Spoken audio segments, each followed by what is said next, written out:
Welcome back to O&M Live. A wonderful Saturday afternoon here in North Albury. It's the Hoppers taking on the Myrtleford Alpine Saints. The halfway mark of the season. It's second versus fifth. Blake Panda-Escott with you. The Big Mac, Robin McKinlay alongside me. 2 weeks in a row. Great to have him here. Dan Vaccaro and Scotty Montgomery, boundary side for the Newmarket Hotel, who was out there. What's it like on ground level, Monty? A bit of mud in the middle? Nah, a little bit of mud in the middle, just that cricket pitch. It's never good here, but with the rain we've had over the last few weeks. But the rest of the ground looks in really good nick. Couple of dry patches here and there, but other than that, really good. And no breeze really to talk of, boys. So, ripping day for football.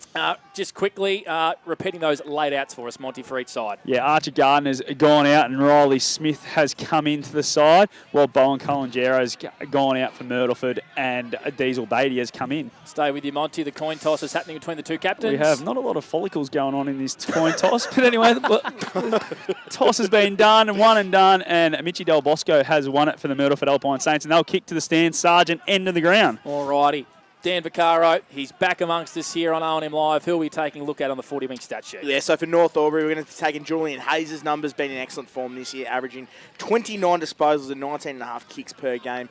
Timmy Broomhead as well. Caden Winter will be taking Ben Rigoni's numbers, and we're going to be taking a look at the spearhead Josh Murphy as well, just coming off an 11-goal haul a couple of weeks ago. And for Myrtleford, we're taking Jackson East's numbers, Simon Curtis, Josh Maraka, Jakey Sharp and Mitch Del Bosco as well. A couple of big outs for Myrtleford, so it was a pretty hard to find the top 5 stat takers today for Myrt.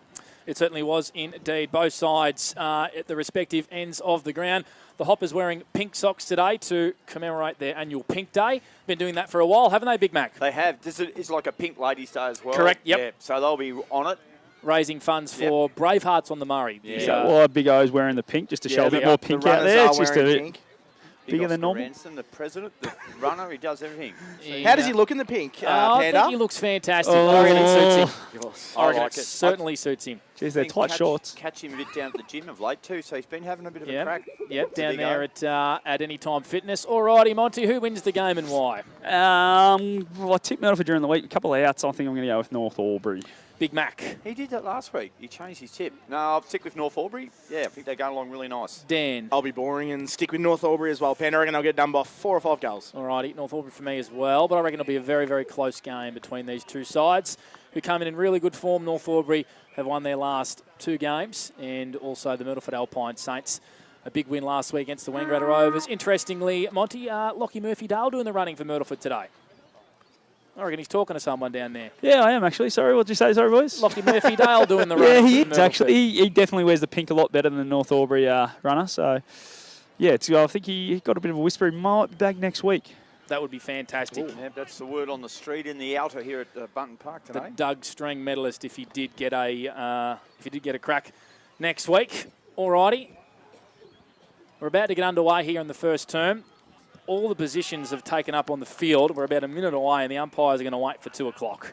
Austin Wicks has gone to Tim Broomhead. So what Austin Wicks didn't play last week, he's come into the side as well. So I would imagine that is in a tagging role. It certainly is. Hasn't played a senior game of footy since 2023, Austin Wicks. So if that's the correct matchup, that's a big ask, isn't it, Monty? Yeah, I love it. I reckon it's a great call. Good size. He can run too, Austin, so he covers the ground pretty well. And, yeah, to go with Timmy, I reckon we'll just see how Timmy responds. Alrighty, first term underway for A-grade Oars and Batteries here on O&M Live. It's a second-place Hoppers up against the fifth-place Myrtleford Alpine Saints. The Hoppers get their hands on it first through McIntosh. Maraka wins it back for the Saints. Grubbers it forward about 20 metres.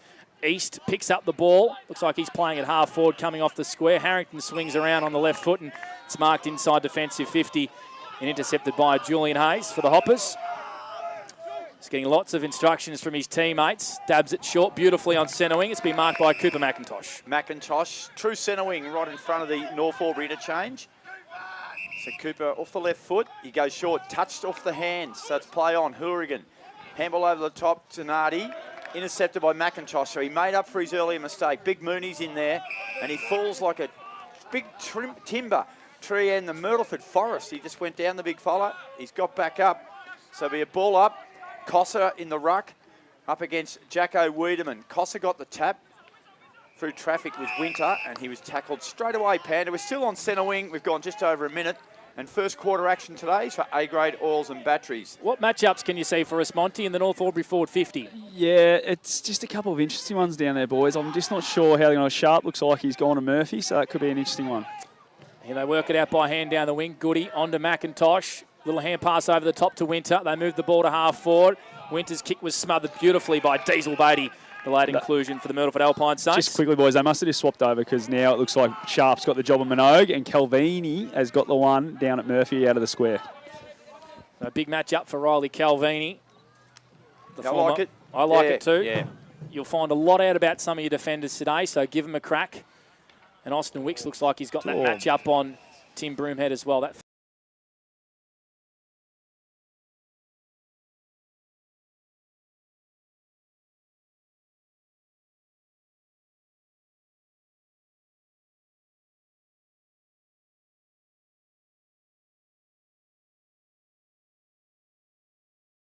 who swings around on the right straight away. Takes about 10 metres of grass. I reckon he stubbed his toe as he kicked it, Brody. Turnover. Jamie Mooney. Hand passes to Flynn Gardner. He hand passed it incorrectly to half forward. East left foot kick to the top of the goal square. Clean bowled Riley Sharp. Here's Weaven, who just bangs onto the boot for North Albury and clears defence. Yeah, I don't mind. He got a bit of length in the kick. He had plenty of height and length. Free kick. Winter is going to pick up a free kick. He goes short. He finds Rigoni. This could be 50. No play on.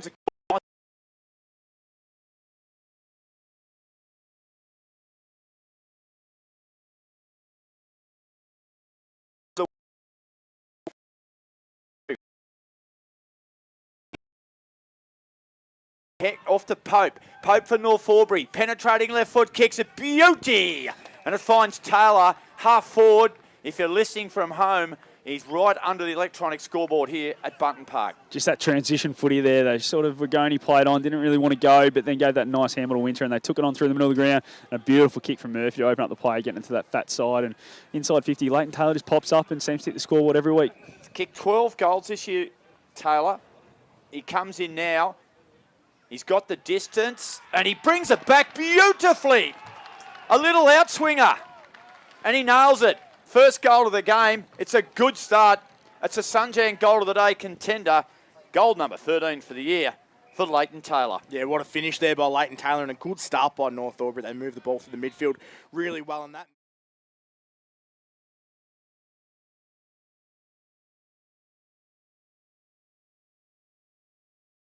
So, Monty, I'm going to throw you under the bus a little bit here. Who can you see has the direct matchups on those big forwards for North Albury? Yeah, so Calvini's with Murphy and Sharp has gone to Minogue. What about Leighton Taylor? Leighton Taylor, where's he sort of wanted to? It looks like it may be Hourigan. Yep. It's Lockie Hourigan. So back in the middle, the Hoppers with a goal at the 3rd minute mark here on the NZ Albury time clock. We're going to have a secondary stoppage in the middle of the ground. Big Toby Cossa over the footy. Wonder if you might hit Public House up a little bit later on. Oh, yes, right. You'll be there with him? Yeah, absolutely. Toby's a good man. Winter tried to come through the pack and he's been... Nope. Umpire Jeffrey Bassett says, give it to me. Good sprinkling of grey hairs in there from Jeff. Nothing wrong with that. He's had a good year, Jeff. He has indeed. Wiedemann with the tap on that instance. Grant dispossessed with the footy. Dennis does well. Hand passes back to McIntosh off the left foot. Chaos ball inside forward 50. It clean bowls about 5 players. Who can get there first? Hourigan wants to get this over the boundary line. Murphy wraps him up. Umpire says, give it to me. 10 metres out from North Albury goal. They led 1 straight 6 to the Saints, yet to score at the 5-minute mark for A-grade oils and batteries. Great opportunity here for the Hoppers. They got the first goal already. Up it goes now, deep in their forward pocket. Roving it beautifully. Dennis, handball back to Minogue. Left foot snap. I reckon it was touched. It was. And it's through for a minor score. Dan Vaccaro, 7-0. North Albury lead. What have you found out in your little stat sheet so far? Well, the game's getting played on their terms pretty early. 3 inside 50s for North. And their usual ball winners are starting to get involved. Josh Murphy, Caden Winter, he's up to the 4 disposals on the 40-wing stat sheet as well. It's massive news out of the WJ Finlay Oval in the first contest of the game down there. We're hearing Nathan Cooper has gone down with a wrist injury for the Rovers. So we'll watch that one closely. Here at Bunton Park, it's the Hoppers by 7. Beatty at the late inclusion, runs into a bit of trouble. Flicks it over the top to Harrington. Wants his right foot at half back. Retreats safely and goes back to Lockie Hourigan. A big shout out as well to the 2 debutants today, Moncrief and Hazeldine. for the Hoppers and the Saints. The Saints move the footy beautifully through the middle of the ground. Curtis set Wicks the task on the far side of the ground. Broomhead does well, so does Wicks to tap it to the advantage of Del Bosco. Under pressure, Penny wraps him up and says, holding the ball. A free kick to the Hoppers at half-back. They lead 1-17 to the Saints yet to score. That's on the Steel Line scoreboard. You just touch on those debutants, both have just come on the ground for their first run at the 6-minute mark here. Yeah, great technique there from Jack Penny. Could have really drilled him. Absolutely, and it's an underrated skill, the ability to not to give 50-metre away a free penalty. kick like this. There's a 50-metre penalty. Mont, what'd you see? Yeah, it's paid off the ball by Jason Rain. He said a bit of a hold. He signalled the holding motion, so I don't know how that's a 50. I thought it would have just been down the field to where that hold occurred. But anyway. Well, Isaac Campbell, he's got a beautiful leg on him. Drives it long into that pocket. Minogue's the target, and Minogue marks only about 5 metres around from the behind post. He's on the scoreboard pocket again, and he'll kick it from around about 15 metres. He'll run around and screw it here, Mont. Yeah, absolutely. We'll be really quick here. He won't waste any time. He'll put this one through it too, I reckon, boys. He's on board with the pink flavour too. There's sort of a pinky orange set of boots there. Minogue screws it over his left shoulder. Got him. He dropped his head early, and it's gone through for a minor score. So 1-2-8, North Albury lead Myrtleford yet to score. That's on the Steel Line scoreboard, Blake Escott. Certainly is. Some numbers, Dan Vaccaro for 40 Winks. Yeah, North Albury are playing really good footy at the moment. 4 inside 50s for them, 2 marks going forward, and 3 scoring shots in their 4 entries. So really good playing on their terms at the moment, North Albury. It was an aggressive kick from Curtis. I didn't mind it, but Weaven read it beautifully for the Hoppers. Intercepts, and they go in again. Kicks long. Taylor gets to the front. Minogue tried to hand pass it to Smith, who was running past. Taylor wrapped up Del Bosco, and we'll have another stoppage inside North Albury forward 50. Can't seem to get past this sort of halfway point of the ground at the moment, Monty, the Saints. Yeah, North Albury set up so well. They've just got numbers rolled up, and everyone's inside the North Albury half of the ground. Murphy tried to grab it out of the ruck. That has to be holding the ball. Yep, good decision by the umpire there, Jed Palmer. And it's a free kick to the Saints, and Simon Curtis in defensive 50. Goes short. Better kick on that occasion to Brady Sharp. He gives it back to Curtis, who's going to kick it long out of defence to a one-on-one Cullen up against East. East does well, wraps up Pope, who throws it out. Had to be a throw, yep, but it's a free kick to the Saints just outside attacking 50. How good's that defensive pressure from Jackson East? We know he gets a lot of the footy, but just that defensive stuff probably goes underrated for his game. So East coming off 36 possessions last week, finds Curtis.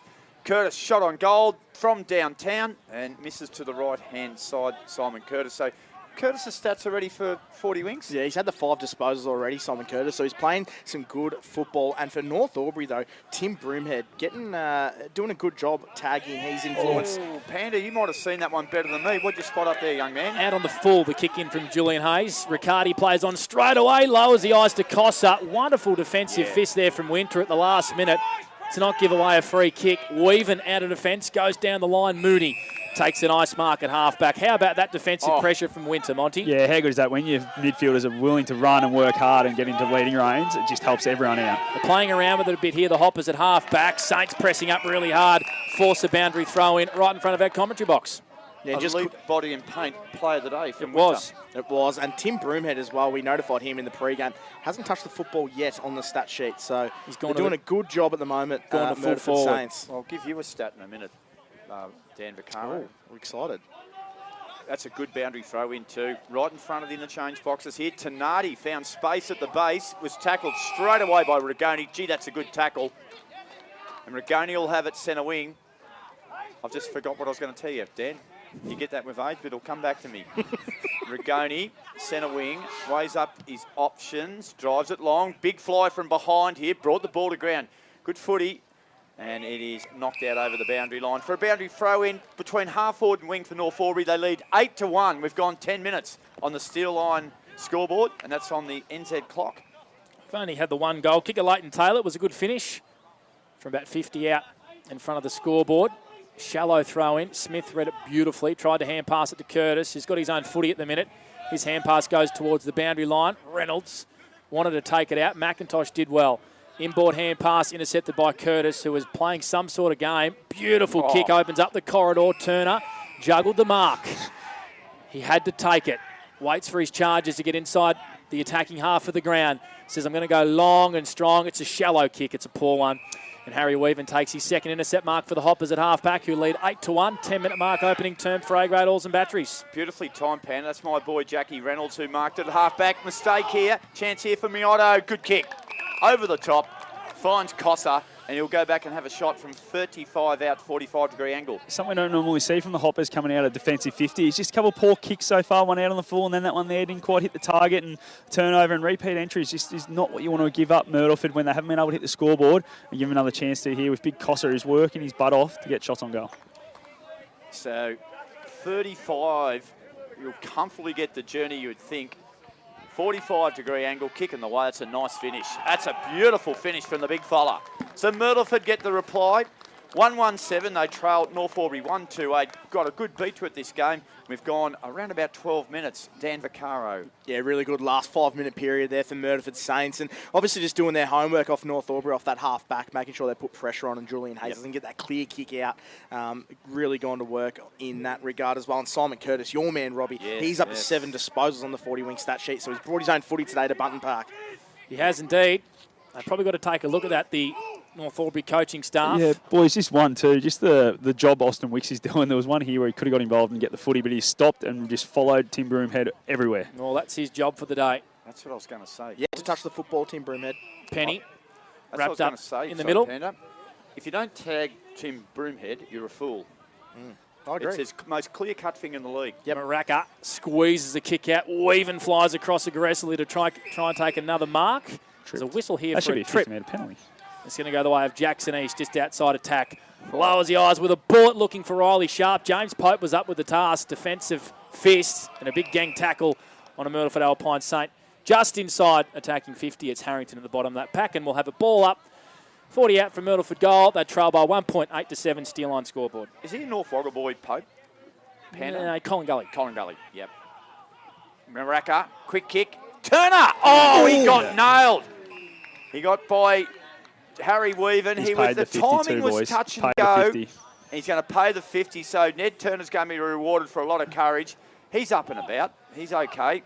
He's going to kick a goal. That's what Ned Turner's going to do. That was and brave. Harry Weaven just got the timing a little bit wrong there.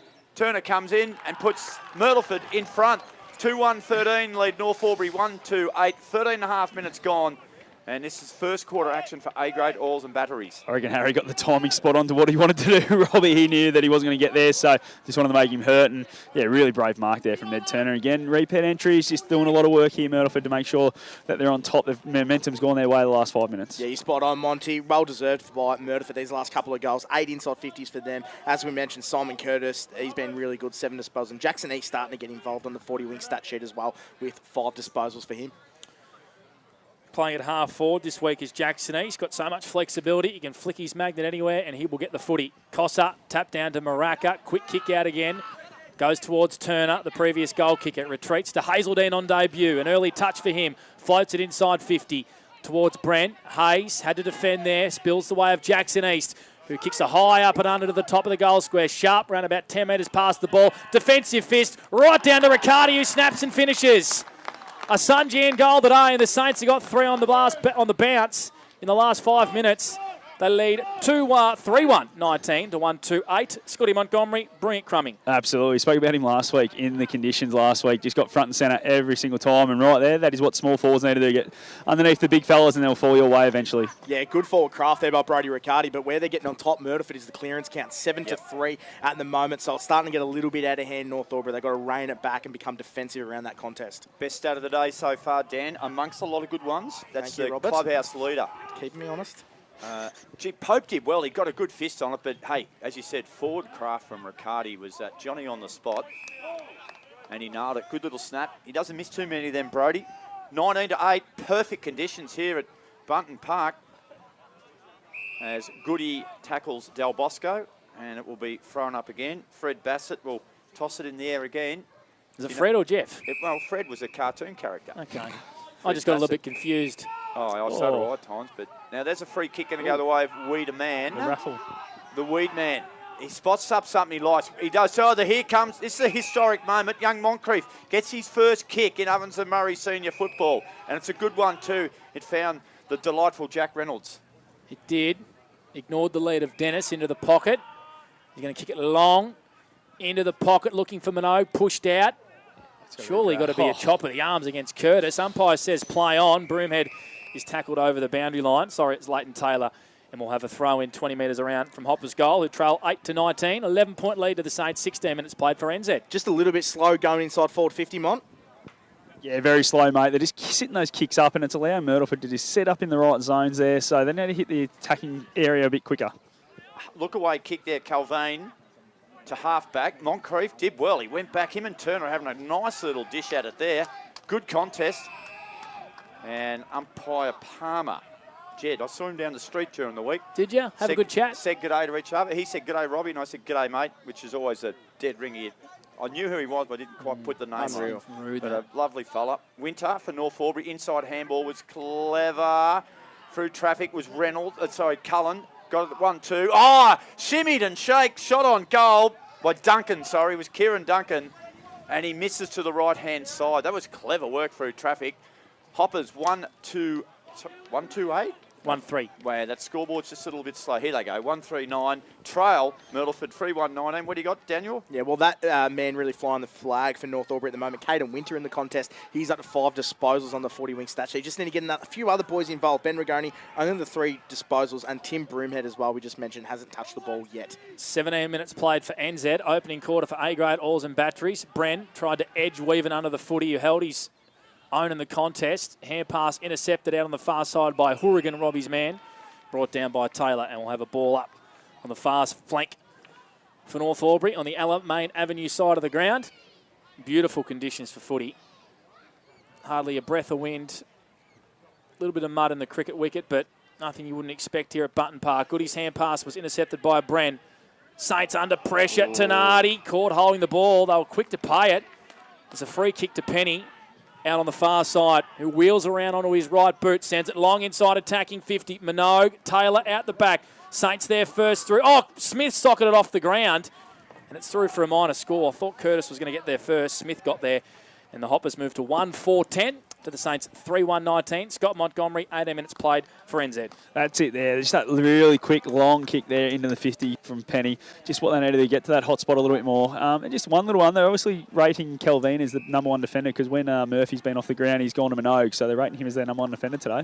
Would have liked to seen Taylor not contest that, Mark. If he had stayed down, I reckon he would have got that over the back. Here's Campbell. Ball, McIntosh drives it long to the pop. That's a good grab. Tim Broomhead was being held, and he stuck out one hand, and he's going to have a shot from the same spot that Minogue had to go in that forward pocket. Yeah, just really strong, isn't he, in the contest? Just able to hold the space and take a one-handed against on the outside of the body. Elite body and paint player of the day. Now, Broomhead runs around. He's done that. Oh, he's got it too close. Misses to the near side. So minor score. So they've missed a few opportunities there, the Hoppers. Myrtleford are 3-1-19. We've gone 19 minutes and North Albury are 1-5-11. You see the way that Panda waited for that scoreboard to tick over because I wasn't sure. Monty, I reckon the Saints would be happy from where the Hoppers are taking these shots. Yep, absolutely. They're defending the middle of the ground so well. And Simon Curtis is just sitting in a hole. He's making them really kick it wide at the moment. His kick out wide. Penny did well to get a defensive fist in over the boundary line. Far side, about 70 round from Hopper's goal.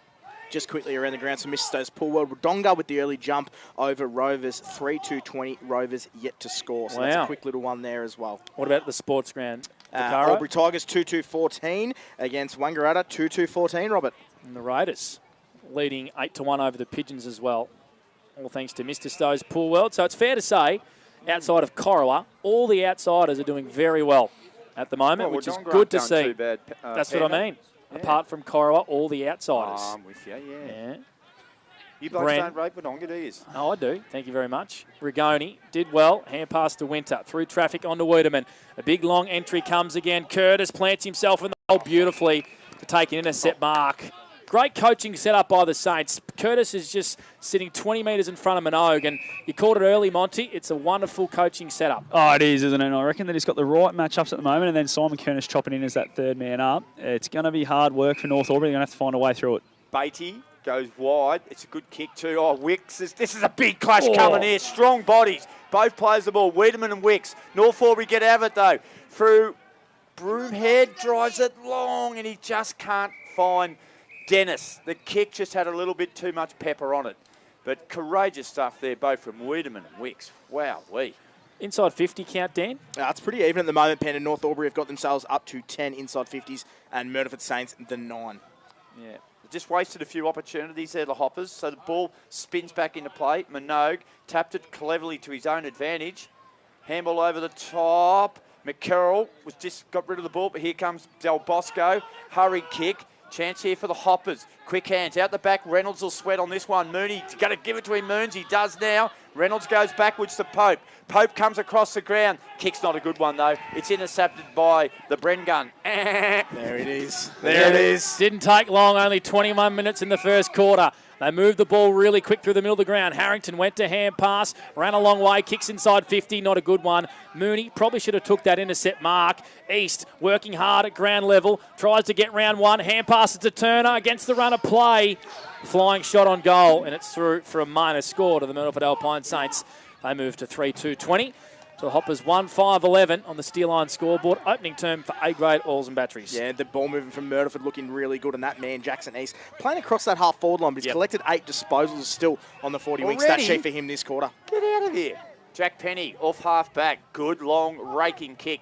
Ball comes to ground. McIntosh, famous name here at North Albury. Inside handball to Reynolds. Reynolds now got it on to Rigoni. Rigoni runs inside 50. Went for the long shot. No. 40 might have had it cracked. He looked for Minogue. There was a good fist there from the Myrtleford defenders. Saved a certain grab to Minogue. I would have liked to seen Rigoni just go all the way there and bang. Monty? Yeah, I'm with you, Robbie. Just with the way they're setting up Myrtleford, that would have been one of their best shots at goal, I think, for the quarter, North Albury. So they probably should have just had a ping at it there, Benny. We've had Tim Broomhead and also Rigoni, I reckon, should have had flying shots on goal from 50. Both really good kicks. Yep. Cossa grabbed it out of the ruck onto Curtis, who's doing as he pleases at the minute. Kicks to the middle of the ground. Big Smith in front of Pope. Pope did well to halve the contest. Falls the way of Julian Hayes, who kicks in the pocket. Minogue. That time had just a little bit of separation between him and Brady Sharp, and Minogue will line up to bring the margin back to 3 points. Yeah, if I'm North Albury coaching staff, I'm not bringing either of the two big boys off for the court again, I don't think. I think when they come off, they just lost a bit of shape, and then you could see as soon as they got quick ball movement, Minogue was able to get a bit of a break on the lead and take a really nice mark, and he should go back and put this one through. It was a smart kick from Hayes, wasn't it, Monty? Oh. Yeah, he's one of the best kicks in the competition, isn't he, for a reason. So Minogue's kicked 2 behinds in this opening term. For the Hoppers second, who have been inaccurate, albeit some flying shots. Comes through and he just sneaks it home, I reckon. He's kicked his first, the Doug Strang medalist. He's got 10 for the year, and the Hoppers go to 2-5-17 to Myrtleford 3-2-20 on the Steel Line scoreboard. Yeah, well, you talk about how important it is to get the ball in the hands of your best players and best kickers, and no exception there. Julian Hayes been well nullified so far this quarter, only the 3 disposals, but when you get it in his hands, those things happen, and that was an elite kick. And North Albury, much needed goal, 12 inside 50s for them, 10 inside 50s for Myrtleford. Really even start to this game. Yeah, I reckon North Albury will go in at quarter time pretty up and about, I reckon. They've had plenty of opportunity. Their ball movement's been pretty good. I just reckon a couple of times they've probably just made a few wrong decisions inside that forward 50. We spoke about it, going long. Anyway, Rigoni again. Rakes it out of the middle, in front, taking a good mark there. Looks like it's Taylor. He went to play on, I reckon. And that is really good umpiring. Excellent umpiring. Common sense approach. Well done, young fella. I thought he was going to give away a 50 when it clearly wasn't there. Moncrief passes. Oh, Murph missed one. He might have got the sun in his eyes. Curtis. He's taken the you-know-what here today. How many possessions now, Dan? 11 disposals. Just the 11. Unbelievable. Simon Curtis. He's just got so much more time than everyone else when he's got the footy, doesn't he? He's not the quickest player anymore, but yeah, he just seems to have time and makes good decisions, good ball user. Been one of the best we've seen in the last 5-6 years. Agree, Mon. So the kick was tapped over the boundary line by Jamie Mooney, the blonde-headed boy from Colin Gully. Good throw-in from the young fella. Cossa and Wiedemann do battle. Young female. Riccardi playing in front of Cullen, takes a nice mark on his chest. Wanted a 50 there, did Brody. Ooh, no. Umpire said, no, you dropped the ball yourself. So he's called to play on Brody. He's going to pump it long. Why not? Poor kick, though. Didn't favour any of his forwards, and Mooney stands in the hole and takes an intercept for the Hoppers. Kick, though, was poor. Put Campbell under pressure. His hand pass likewise on Gardner. Campbell did well to win it back for the Hoppers. Flicked it backwards to Hayes. This is Flynn Gardner, who's going to switch across goal. It's in the hands of Harry Weaven. Kick's going to be good, and it is. And young Moncrief starting to find a little bit. Third possession for for Gladys. Winter, inside ball was good. Here's Rigoni. I like the way this bloke moves. Good kick to gee, Mooney's starting to get a bit of it. Panda had a bit of a look at his work last week and he just looked a bit nervous, but he's been good today. Campbell off the left foot. Jack Penny couldn't hold on to that one. Cossa mops up at half back for the Myrtleford Alpine Saints. A fist for some strange reason. I couldn't work that one out. Oh, clean bowled Hayes. Hayes came back and tackled him front on and in a very correct manner and beautifully officiated by Jason Rain. There's a helicopter. Oh, get to the jumper. Listen to that on the effects, Mike Big Mac. You get everything on O&M Live. I don't know what that means. I'm not sure either. The Saints have it out on the far side. Del Bosco, clever little snap. In fact, it wasn't. It's out of bounds on the full. That was a nice little add-on, wasn't it? It was. Yeah. The Hoppers retrieve it at half back on the far side. Good game of footy. Hoppers haven't really been allowed the corridor. Saints look dangerous on the rebound. Hayes with another 40 wings disposal. Is going to go long to a contest. Taylor flies high. Almost got it on the second juggle. And we'll have a ball up. On the far side, just 4 to centre favouring North Albury. They trail by 3 points. A good game of footy for A-grade Oars and Batteries. Time on in the opening term. It is a good game, Panda. Just got a really good beat about it here. Both sides have missed a few opportunities, but it's been a good contest. Pressure around the ball's been fantastic. And stuck between a wing and half-forward flank. North Albury slot in attack. If you've just joined us, it's 2-5-17 North Albury. Trailing Myrtleford, 3-2-20. Goal kickers, we've had Myrtleford have had Cossa, Turner and Riccardi, Minogue and Taylor for North Albury.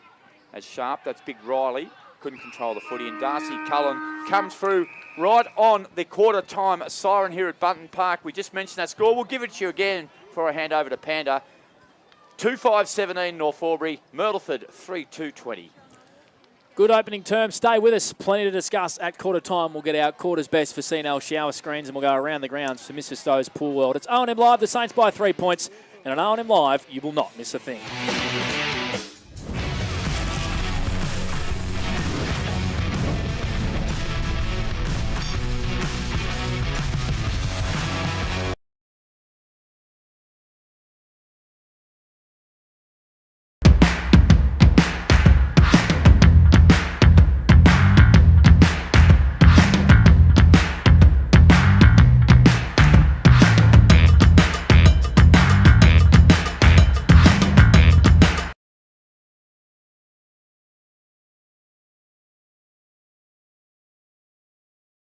You've got this. Get real skills for real jobs and careers right now. Search GoTAFE today. The Ovens and Murray Football League is proudly sponsored by Opal.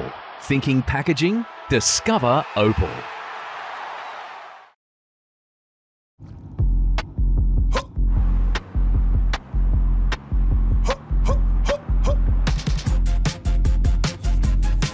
Shawty get inspired, how about that? How about that? This time.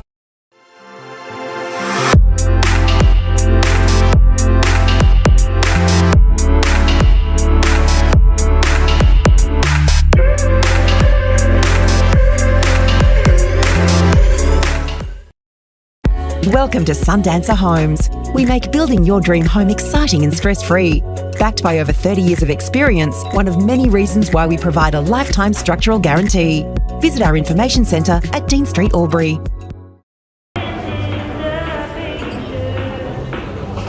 I reckon I'll go mid. Carlton Dry 3.5. Embrace the mid.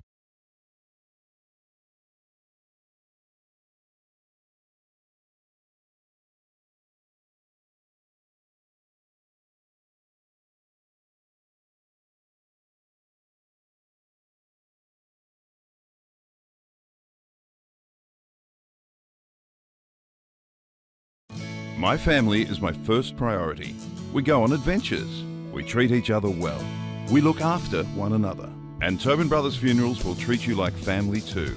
They take pride in creative funeral solutions and will fulfill you and your family's wishes, so if it's legal, it's possible. Tobin Brothers Funerals, family owned since 1934. And now, caring for your family here in Wodonga and Corowa. Tobin Brothers Funerals, celebrating lives.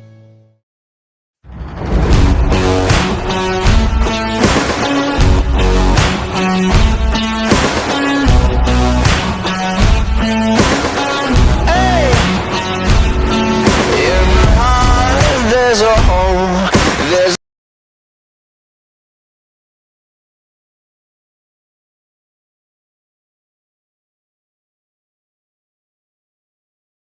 With Optus Home Internet, you get more yes. Whoa. Which means less family screen time and more harmony with powerful Wi-Fi. Woo. Get the Ultra Wi-Fi modem at no extra cost. Adroit Insurance and Risk, your local insurance advisor. Able to tailor insurance programs to support your business. And we're proud to support our local community.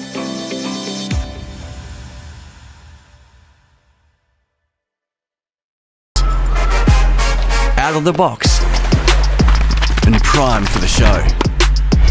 On your marks, get set.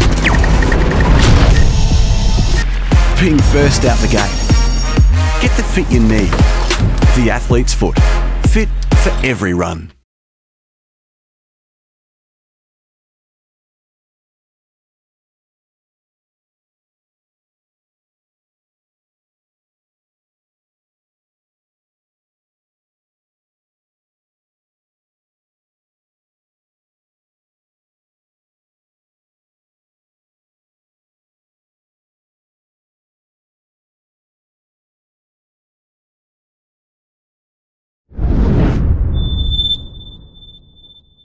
On 2AY. Welcome back to Button Park as that chopper flies over still. Very loud now effects, Mike. Looking for Robbie, I doing reckon. a couple of hot laps. Who knows what they're doing? I told him 5 o'clock. Yeah, he did. Pick up straight to East Albury. I tell you what, the Saints will be happy. They lead by 3 points at quarter time. 3-2-20 over the Hoppers, 2-5-17. Black Panda Escott with you. Scott Montgomery, boundary side. We'll get to him soon. Robbie McKinlay and Dan Vaccaro, who has our CNL shower screens and wardrobes, called his best. Yeah, well, for Myrtleford, I've been super impressed with Simon Curtis. He's the best player on the ground at the moment. There's no arguments getting put up there. He's been fantastic. 11 disposals for him. He's just sitting in that hole brilliant, Robbie, the old head. And I know you love him, and he's a great player. He's been one of the best players in the O&M for some time as well. So Simon Curtis is the quarter's best for Myrtleford. For North Albury, I've actually really liked Caden Winter's game. I thought they're getting a little bit of a smacking in the clearance count. It's 11-6 at the moment, but he's really flying the flag for North Albury. I thought he's been really good, and Ben Rigoni really came into his own in that quarter as well. So Caden Winter, 8 disposals, and Ben Rigoni up to 7 for the quarter as well. Around the grounds to Mr. Stowe's Poolwell, Wodonga 3-2-20 to the Rovers, 2 behind. So that's 5 quarters of footy, 2 goals for the Wang Rovers if you can last week. That is a stat and a half, Peter. It is. Lavington 4-3-27 over Coro at 4-1-25. The Raiders 1-3-9 over Yarrawonga 1-2-8. And it's a tight game at the sports ground. Wangaratta 3-4-22 to the Tigers 3-2-20. A-grade netball scores for Ray White Rural. Only the one game has been updated on the app, and it's a 1-goal win over the Raiders, 42-41 in the grand final rematch. They beat Yarra. Yep, 42-41. Scott Montgomery, which huddle were you at quarter time? Listen, a fair bit to Funky, actually. He had a fair bit to say. He just spoke about their midfield. Probably just let him get a little bit, too much on the fly, and that's why they were able to get a good jump on him. But he thought that they were able to control the footy for a good part of that, and then to lose control but still be in the game of the tempo for so much of that quarter, he was actually really happy. He thought they were bombing the ball a little bit too much. Went over and caught the back end of Timmy Broom and said, boys, we just need to hold on to it a bit better. We're turning it over in poor positions and really poor decision-making at the moment. Fair summary, I think, from both coaches. I reckon they're at quarter time. Looks like George Goody's gone forward too, boys. That's something that hasn't happened for a little while. Isn't he playing back pocket all year? He's going to annoy Austin Wicks, I think. Yeah. Leave my coach alone. Trying to get a little bit of separation. Tell you what, George Goody, someone's probably got to clamp down on Simon Curtis. He could be that person who could go to him. As we wait for the spectators to disperse. Simon's starting at the centre clearance here. There we go. Speaking of George Goody, you might notice my tie today. Yes, got some good cash for comedy by the sound of things. George, when you watch this back, look after the rest of the team. Absolutely. Bit of cash for comment, I think, for the Big Mac. You take it away, Robbie, for Jaco Albury-Wodonga. Not a bad amount either. Thank you, George. Here's Rigoni. Inside forward 50. Dan, whack that one down straight away. Bouncing around. Minogue was clever. I regathered and shot a handball out somehow to Dennis. Dennis, the tackle was great. He picked up, was incorrect disposal there. And it's a good tackle there by Harrington at halfback. Goes short. Finds Diesel.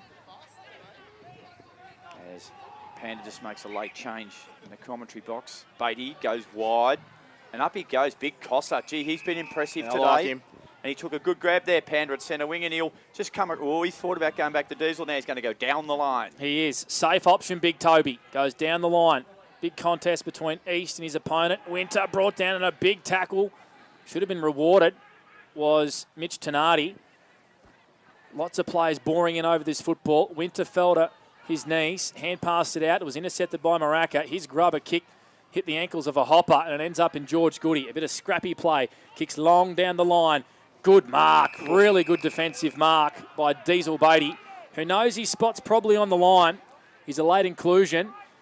That's what's great about this Myrtleford Alpine Saints side. There's a lot of pressure on spots. Tenardi plays on, labours inside 50, poor kick. It's been intercepted by Cooper McIntosh for the Hoppers at half-back. Nice grab there from Cooper McIntosh. Now he'll go down the line here. Murphy's got a one-on-one battle with Calvane. Calvane did well, knocked the ball down. Murph's got to beat another one. Calvane's out. Copped the knock to the head, boys. He's copped the knock to the head. Murphy's got a big knock on the shoulder there. We'll come back to you shortly, Monty. Curtis's kick is delightful. Finds Riccardi. 55 out. Plays on. Drives along right footer. 30 out from goal. Pack comes in. Good work there by the Hoppers. They're going to clear off half-back now. We'll stay with us, Mont. We'll get you shortly as Wiedemann kicks it to no one out of the wing. Monty, quickly go to you. That'll be Panda. Yeah, Murphy's up and going again, boys. So he's back. He just waved away the trainers. He did indeed. The Saints win it across half-back and go out wide. It's in the hands of Robbie's man, Declan Brent. 2 goals and 19 touches last week in the wet. Goes long inside forward 50. Smith juggled it. Wasn't paid the mark. Rigoni working hard in defence. Does well through traffic again. Hand pass to Reynolds. He wants to run and gun straight away off half-back. Kick, not bad. Taylor had to mark. Spills to ground. Hand passes straight to Toby Cossa. His hand pass intercepted. Bit of scrappy play here. Rigoni, gang tackle by 2 Saints, holding the ball. And it's a free kick to the Saints on the far wing. When you try and get around, that's your prior opportunity. And it's a free kick to Harrington on centre wing.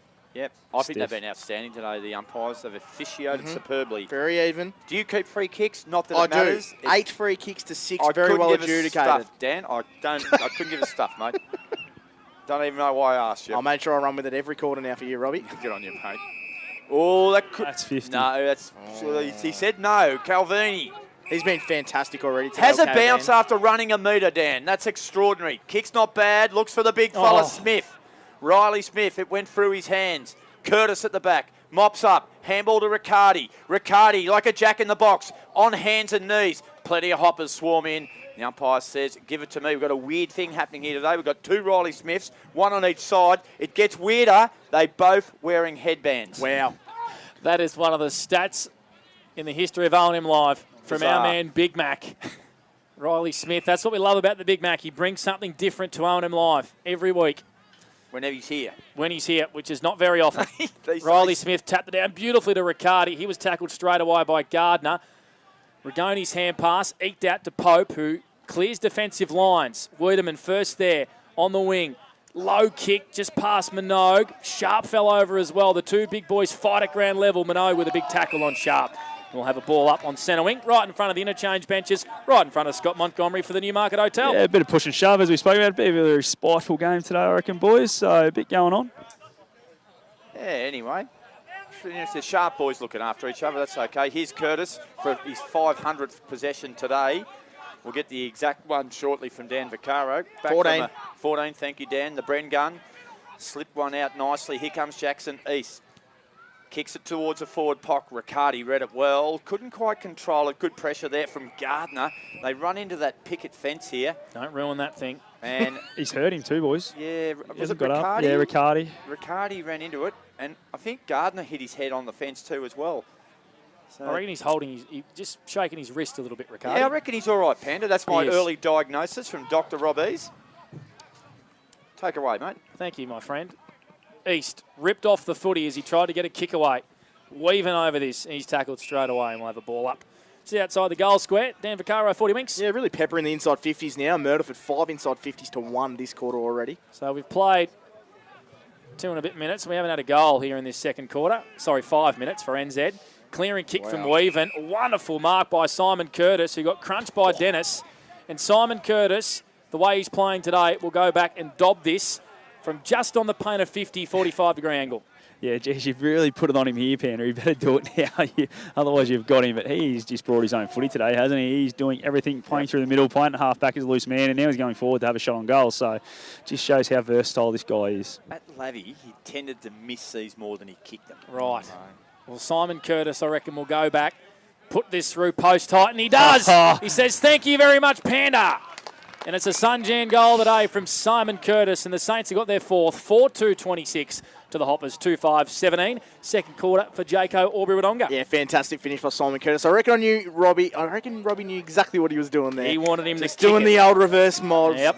But no, he's having an all-time game already. 15 disposals and a goal for him, and he's just been the best player on the ground by the straight at Flemington, Robbie. Has anyone ever been awarded Anytime Fitness Player of the Day 32 minutes into a game? Well, I'll tell you what, he's just about wrapped it up already. Yep.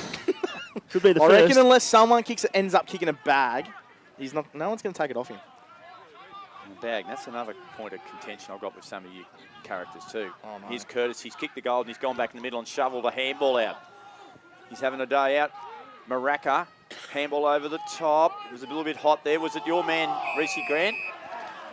Free kick's going to go. It's a great tackle there from young Gladys Moncrief. Goes across the ground. Good kick. Rigoni dishes it off. Quick ball movement. Hayes looks for Wiedemann. Wiedemann needs a good bounce, and he got a shocker. He might have kept it in, has he? Oh. He has. That was clever from Big Weed. Now he gets around Cossa, shows him the ball. Now he runs out over the boundary line after doing all that good work. It's a funny old game, Panda, at times, isn't it? It you is. try working out, because I can't, mate. Well, I can't. That's why I'm up here in the commentary box. Because I couldn't play. It's fair to say.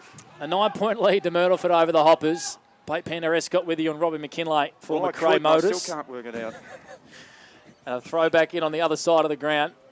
Cossa with just a beautiful tap down to Curtis. They're winning all the one-on-ones here. Sharp hand passes to Maraca. Flying shot on goal. Vacant goal square. Saints on fire.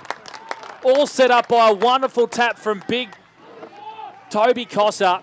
And Josh Maraca capped off some great work for the Saints, and they've got their fifth. How good is Toba Kossi going at the moment? He got back into this side, missed the first couple of weeks playing in the twos when Riley Smith arrived, but he's on the number one man here in the ruck, and that just showed it right there, and a great finish from Joshy Maraca. They're really ticking all the boxes at the moment, Myrtleford, aren't they? We talked about that first quarter, how well they defended. Their midfield's getting to work. They're giving them a mauling in the clearances, 13-7 at the moment. Simon Curtis is having one of the best games I've seen. He's had 16 disposals and a goal, and Joshy Maraca a good finish there. So Myrtleford at the moment ticking all the right boxes, Robert. Yeah, well, on the CMV Truck and Bus scoreboard, Dan, they lead 32-17. And we have gone 8 minutes on the NZ Albury time clock. Now, here's a chance. Rigoni again out of the middle. Driving kick. Oh, was no interfered with there. Sharp got away if he did. Handball over the top was a bit of a floater. The Hoppers swarmed. Here's Miotto off half-back. Now's a bit of an intercept here. Now the ball in dispute, flung down there. Good tackle by Tenardi. And not for the first time today. Tenardi's going to be rewarded with an excellent tackle at half-back. Myrtleford lead. Oh, the scoreboard's gone. They lead 32-17. On the far side, I reckon it's young Hazeldine on debut. Your scoreboard's out, Panda. It is indeed. It was out midway through the twos as well, but it made its way back into fruition. The Saints go long down the line. Smith. Wiedemann got to the front. Ball spills to the deck. Rigoni got one high. Nah, it's going to go the way to east. Yeah, just got dragged off the footy after the ball went past, boys. Alrighty, well picked up by our man Monty on the boundary for the Newey. So Jackson East is going to reload for the Saints, who lead by 15 points, 32-17. We've played 9 minutes for NZ in this second term. He goes long. Cullen got up high. Brent rode it beautifully. Shot a hand pass out to Tenardi. Goody up against him. Tenardi tries to keep the footy in ferociously. Goody, torpedo, punts it out far, but it's coming back again through Simon Curtis, who plays on straight away. Wants to get the footy in nice and quick. What a kick by Simon Curtis.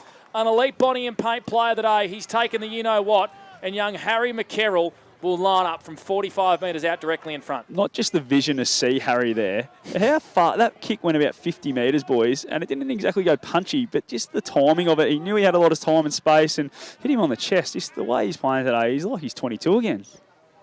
I tell you what, I think the Hoppers need to do a Austin Wicks sort of setup here on Simon Curtis. because he's doing a great job tagging Tim Broomhead. And Harry McCarroll finishes off some great work for the Saints, who have kicked 3 in a row to start this second quarter. 38-17 for CMV Truck and Bus at the 11th minute mark for NZ. Yeah, what a performance by Myrtleford so far this quarter, Robbie. We talk about how good Simon Curtis has been, but what I've been really impressed with is Myrtleford have stopped their 2 most dangerous weapons. Tim Broomhead hasn't touched the ball this quarter. He's had 2 for the game. Julian Hayes has had 6 disposals, and he's had no impact on the game, and that is where the game is getting won at the moment by Myrtleford. Round the grounds for Mr. Stove's Pool World, and we've got the bottom team, Wodonga Raiders, leading Yarrawonga 15-8, and the 9th place team, Cora Glen, are leading Lavington 31-29. It's a funny old round, funny old season this year. Rigoni again, he's right amongst the turf there. Curtis gets another kick, would you believe? Kicks it to open space. Hoppers have got numbers around the ball. Couple of them overrun it. Harrington was there. Rigoni again, fed a handball. Hayes was tackled immediately. Gardner was in there hard, and he's going to hold up play. They're going to restart. So, Dan, what do you got for me, Well, mate? Ben Rigoni, he's really flying the flag for North Albury. He's at 15 disposals on the 40-wing stat sheet for North. Ball up, Smith. Tapped it down to Winter, who got met by East and got tackled by Tenardi. And it's a wonderful tackle again. It's his third, I reckon, where he's got the tackle. Yeah, the tackling Third holding pressure. the ball, free kick, I reckon. Tenardi goes inboard to Curtis, who could probably kick this inside the square. Like something in the pocket. Mooney gets across, tries to intercept. Sharp, Jake, flying snap, has missed. Saints peppering here. They move to 7-2-39 to the Hoppers 2-5-17. 12 minutes played for NZ. Second term for Jaco Albury-Wodonga. Simon Curtis, 21 and a goal so far on the 40-wing stat sheet. North will be at the score this quarter, boys? Nope. Yeah, so 2 they're inside absolutely 50s. dominating here the first 12 minutes, aren't they, Myrtle, for this? Then make sure they capitalise while they've still got the momentum. So Broomhead is going to kick the ball in. Austin Wicks, who's followed him everywhere today, stands mark. Broomhead goes down the ground, a great kick too. And he finds Kieran Duncan. Festa Goes short and he finds his twin brother, George Goody. He won't like that. He won't like that at all. He loves me, He'll so I'll take get his away hoodie with back. it. Thank you, George, for your jumper. Goody drives it long. Calvin's there. Ball came to ground. Fist was good by Taylor. Curtis is tackled. He's with everywhere. The ball. He's had the footy a lot. There's 2 of him out there. Well, there could be. I talked to his old man Al before the game, and we both agreed that he's had a good season. But Panry, this is exceptional. It is. Ball up, just inside attack for the Hoppers. We haven't said that much in this second quarter for Jaco. Inside 50 numbers again, please, Dan. Yeah, well, for this quarter, North Albury have only had the 3 and Myrtleford have had the 9. Dominating are the tricolours. Smith. That was Riley of the North Albury variety. Hand pass intercepted. Mooney, his hand pass intercepted by Curtis, who that time has brought down in a tackle by Harry Weaven, and a free kick for holding the ball for the Hoppers on the far wing. He's going to play on. A shallow kick into the pocket. Dennis has 2 to beat. Big defensive fist from Riley Smith of Myrtleford. Reynolds over McCarroll, and the umpire says, give it to me, 40 out from North Albury goal. 17 plays 39 on the CMV Truck and Bus scoreboard. Saints lead by 22 points. Good game of footy. Myrtleford, though, they've taken up the advantage. Here, they've kicked the last 3 goals. First of this quarter. George Goody, just when you need him, bobs up, and he finds the boundary line. It'll be thrown back in 5 metres around from the North Albury behind post. How many inside 50s this quarter, please, Dan? For North Albury have had the 4 and Myrtleford have had the 9. Yeah, well, that sort of shows, doesn't it, on the For the scoreboard? game, 20-17. They need to pinch one here, the Hoppers. In ruck is Minogue. He won the tap. Comes to a bit of a... Oh, free kick. It will be. Winter will be the recipient of the free kick. He got one high, Mon? Yeah, he did, and they're all saying Just. duck, but he's still got to pick the footy up, so I think that one was probably there. Yeah, it's just something didn't feel right about it, did it? Yeah, that's right, Robbie. It's just one of those ones we saw every now and then. And, Never fails that But one. I'll One of tell you those what, boys, occasions. a move I'll be making right now is Josh Minogue into the ruck. We saw it in the final series last year, how damaging he was when he went in there, and he just won that tap there in the side 50, so I reckon that's a move I'll be pulling if I'm on the North Albury coaching staff. Caden Winter, big kick. He'll kick from 25 out, almost directly in front, to the Stan Sargent end. And he squeezes it through, Caden Winter. It didn't want to get any closer to the right. It shaved the post almost, Dan, but it's a big goal for North Albury, 3-5-23. They trail Myrtleford 6-3-39, and that is on the CMV Truck and Bus scoreboard. Yeah, really needed that, North Albury. You just get the feeling that Myrtleford haven't capitalised as much from that early dominant display this quarter. So North Albury have a way back into this game, but a good finish by Caden Winter. He's been pretty solid today, however, quiet this quarter. 3 disposals and a goal for him, 11 for the game. You've been good too, Dan. Oh, thank you, Robbie. Has indeed. Josh Murphy out in the ground, Monty? No, not right now. Is he on the bench? Yeah, well, that's what I'm guessing. He's probably. I'm just wondering from that contest earlier. Yeah, he's sitting down here. Okay. Just had a check. Only had the 2 disposals. Myrtleford defence, that was the big question mark coming into the game with no Pethbridge. They are holding up beautifully. Looks like he's just got a bit of strapping done to the shoulder. Josh, Right. as he gets his jumper back on in front of me here. So he must have been off with that shoulder. Smith taps it down to Del Bosco. Tackled straight away. Umpire says, give it to me. Mitchie been a bit quiet today, Dan? Mitchie Del Bosco's just had the 4 disposals on the 40-wing stat sheet, Robert. Could be doing his job. Yes. You just never know. Smith down to Riccardi. Too easy out of the middle. Maraca, left foot grubber kick was more of a worm burner. It went past Hayes. Riccardi gets it back, top of the 50. Snap. Pope under pressure. Had to do well to keep the footy in front of him. Here's Miotto. Fumbles, tackled straight away. Umpire says, give it to me. Inside attack for Myrtleford, who lead by 16 points at the 16th minute mark for NZ. Yeah, the inside forward 50 again. For how many times this quarter, please, Dan? Myrtleford 10. That's for 40 wings. Nice work, Dan. Rigoni held without it. Yep, great umpiring, Robbie. And he'll take it off half-back. Does Rigoni? He almost goes back to the gold square. Been good, Rigoni. He 17 has disposals. been, mate. There's Pope. Nice left footer. Kicks it to another nice left footer. Oh, he's actually a right footer, Jacko Wiedemann. No, Big Moons, wasn't it? It was. Big Mooney. Now's another left footer, Campbell. Here's my boy, Jack Reynolds. Come on, Jack. What do you got up in your bag of tricks here? Panda said off air early, needs to probably mature a bit and grow up off the field. Mooney runs inside forward 50. He hits Minogue. Got a push. No, he didn't. Play on was a call. Ball was left to the dispute. Now there's a free kick and whistle. It's going to go the way of Myrtleford. Yeah, Riccardi. And it's Brody Riccardi, Panda. He chips short and he finds Mitch Del Bosco for possession number 5. That was frustration personified by Minogue, who thought he should have got a free kick for a I've push. Stiff, mate. And said, I'm angry. I'm going to give away a free kick of my own. Del Bosco under pressure with a wobbly kick out really wide. Reece Grant, my man. Hand pass it to Sharp under pressure. His hand pass intercepted. Did well to win it back though, Jake Sharp. Kept the ball in front of him. Ball in dispute on the ground. Dennis eked a hand pass out to Smith. Quick hands to Reynolds. He's got a player at half forward all on his own. It's Jack Penny who can load up from 50. He's going to kick it to the top of the goal square. 1-on-1 Murphy Calvin. Too strong Josh Murphy. That's the first time we've seen him in a 1-on-1 contest all day, Monty. Just what North Albury want. Absolutely, and it's probably the first kick that's gone to his advantage too. He plays on, snaps and goals. Just what North Albury needed. They've got 2 in a row. 4-5-29, margin back to 10, 6-3-39. Monty for the Newie. Yeah, how good was that? The kick coming in there was just perfectly weighted out the back, and not much Calvin could do there. Just was able to hold the space with Josh Murphy. We haven't seen him be able to do that yet today, so the delivery needs to get a little better from the North Albury boys. Yeah, just quickly around the ground, some Mr. Stowe's Pool World. Wodonga 7-4-46 leaves Rovers 2-2-14. What? And Say that again. 7-4-46. Rovers just kicked one 3-2-20 now. Lavington 4-6-30. Plays Coral Rutherglen 6-1-37, Robbie. And down at the Albury Sports Ground, Albury 4-5-29, plays one grader 4-4-28. Wow. Is it nearly an upset in every game at the moment? At the moment. You'd almost say the Faves are Oh, and and Raiders as well, 2-3-15 to Yarrawonga 1-2-8. That's what I mean. How good. I'm still waiting for the breakaway, Robbie. Yeah, same. I think it's a chocolate You're not bar, going to let isn't that it? go, are you?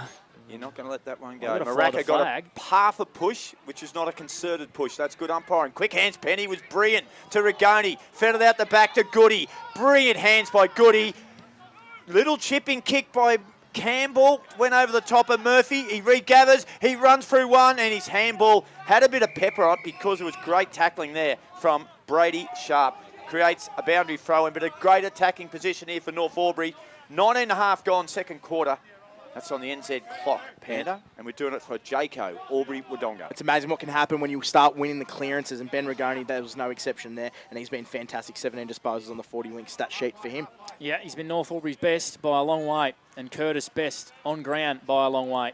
Smith taps it to Maraca, who's starting to get his hands on the footy. So's Del Bosco after Robbie gave him a reb. Cossa just planted himself in between two hoppers, but overran the footy. We've seen that couple of times today. Weaven bites off an aggressive one, and it was a really poor kick. This is where you can get burnt on the turnover. Riccardi through the middle of the ground. Hand pass just missed Hazeldine. East got one high, though, and it's a free kick to the Saints. Not a bad right free kick. In the middle. Sorry, it's Miotto. Agree, Mont. Right in the middle of the muddy circle here at Button Park. Hand pass it off to Beatty. Inside forward 50. Mooney with a great defensive fist. Falls the way of Riccardi, who spins out of traffic, who's going to have a flying shot on goal from 45. Goal square, Sharp and Weaven wrestle. Had to be a free kick, I reckon, to Sharp. Cullen on the hand to Pope, and North Albury play it safe. No, they don't. Intercepted in the pocket by Damon Harrington. So Harrington here. Gee, he had Curtis all on his own. Wow.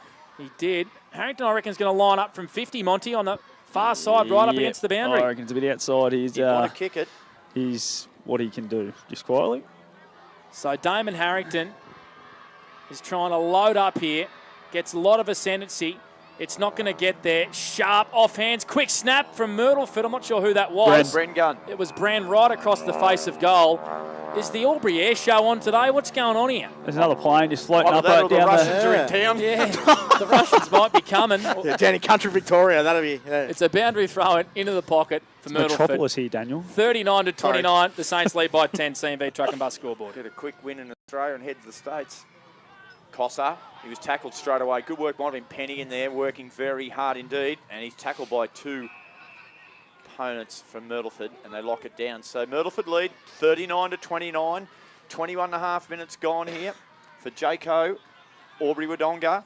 Myrtleford inside forward 50. Snap off the left foot. Kick off the ground. Gee, it's just pinballing around. Now it might break. Goody weighs up his options, and he's kicked it straight down. Riley Smith, Frodo, who could not take the mark. Taylor was there for North Albury. Big Smith tackled him. And we're going to have a ball up, Monty, right on centre wing, far side of the ground. Myrtleford lead 39-29. Yeah, really ebbs and flows at the moment. Myrtleford dominated the first 5-6 minutes of the quarter, probably 10 minutes actually, and then North Albury the next 5 or 6, and now it's gone back Myrtleford's way. So just need to make sure they can convert while they've got the momentum. A boundary throw in, right.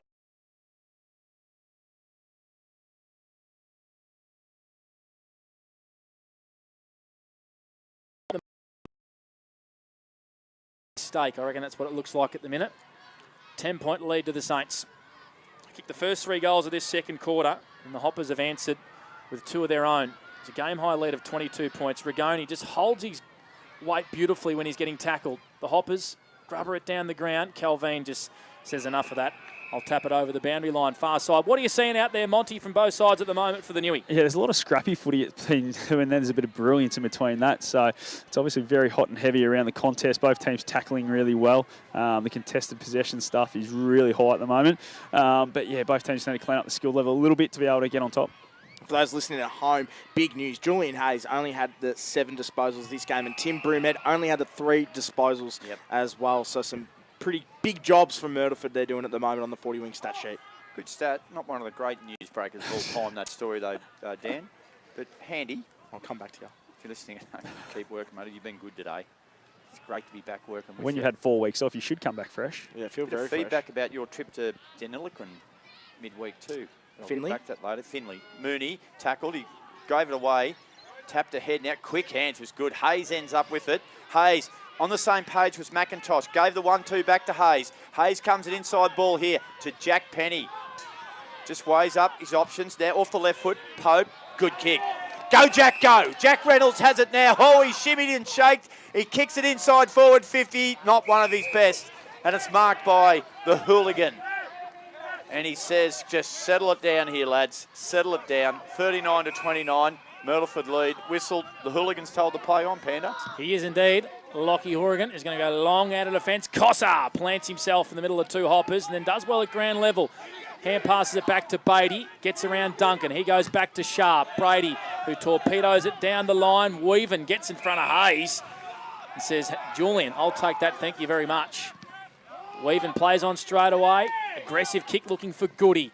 Del Bosco does well for the Saints at ground level. Then hand pass it to Goody. Hayes got one high, the umpire said. And we'll have a free kick to North Albury on centre wing.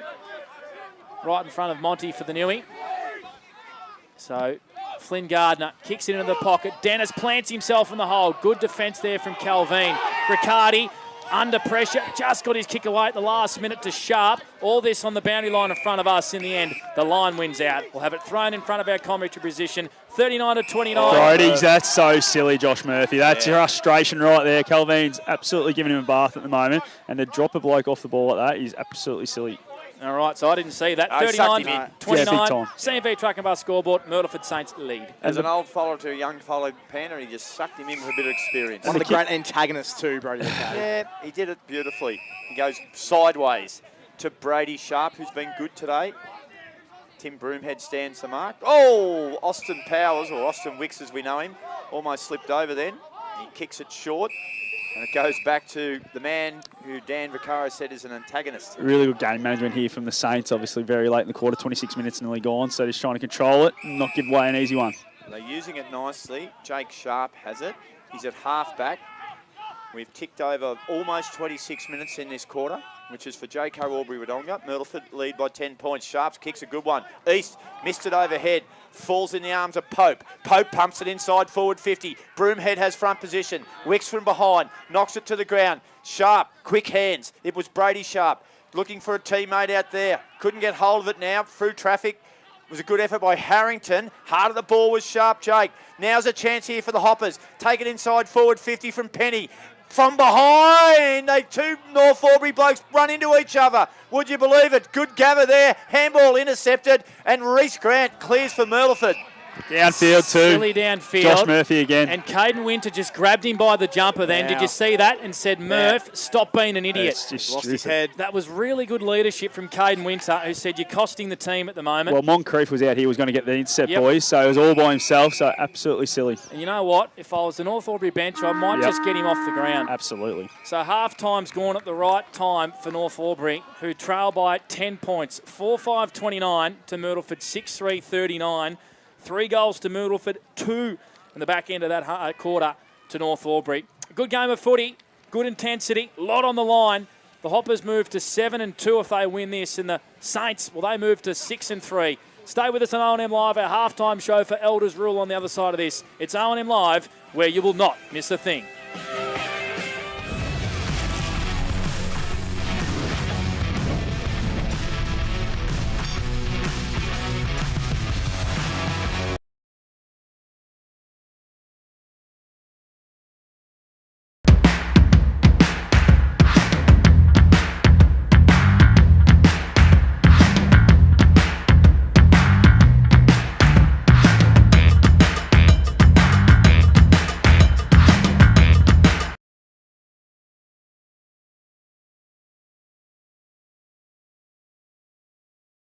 You've got this. Get real skills for real jobs and careers right now. Search GoTAFE today. The Ovens and Murray Football League is proudly sponsored by Opal. Thinking packaging? Discover Opal.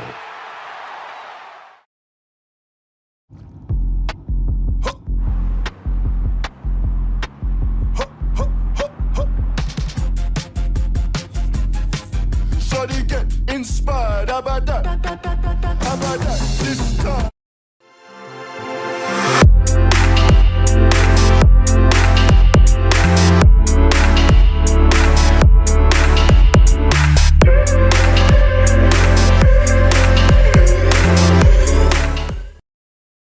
Welcome to Sundancer Homes. We make building your dream home exciting and stress-free.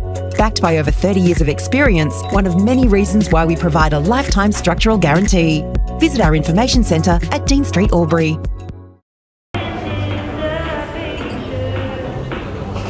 I reckon I'll go mid. Carlton Drive 3.5. Embrace the mid.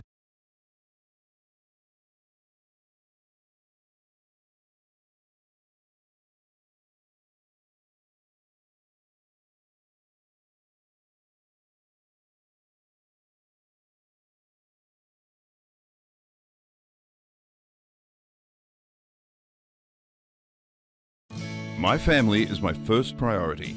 We go on adventures. We treat each other well. We look after one another. And Tobin Brothers Funerals will treat you like family too. They take pride in creative funeral solutions and will fulfill you and your family's wishes, so if it's legal, it's possible. Tobin Brothers Funerals, family owned since 1934. And now, caring for your family here in Wodonga and Corowa. Tobin Brothers Funerals, celebrating lives.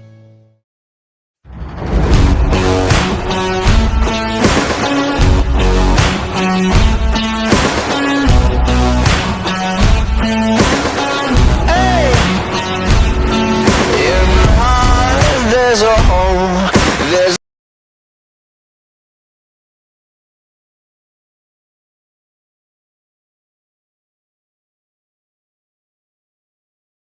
With Optus Home Internet, you get more yes. Whoa. Which means less family screen time and more harmony with powerful Wi-Fi. Woo. Get the Ultra Wi-Fi modem at no extra cost. Adroit Insurance and Risk, your local insurance advisor, able to tailor insurance programs to support your business. And we're proud to support our local community.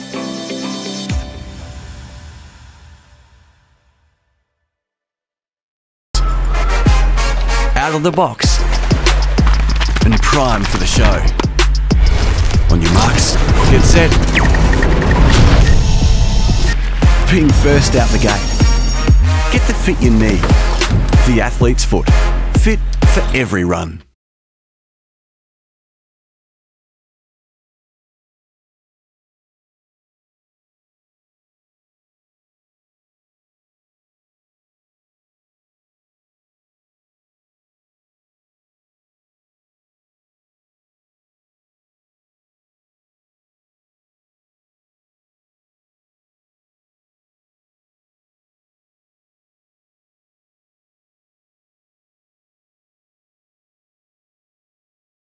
Welcome back to Bunton Park for the halftime show for Elders Rural.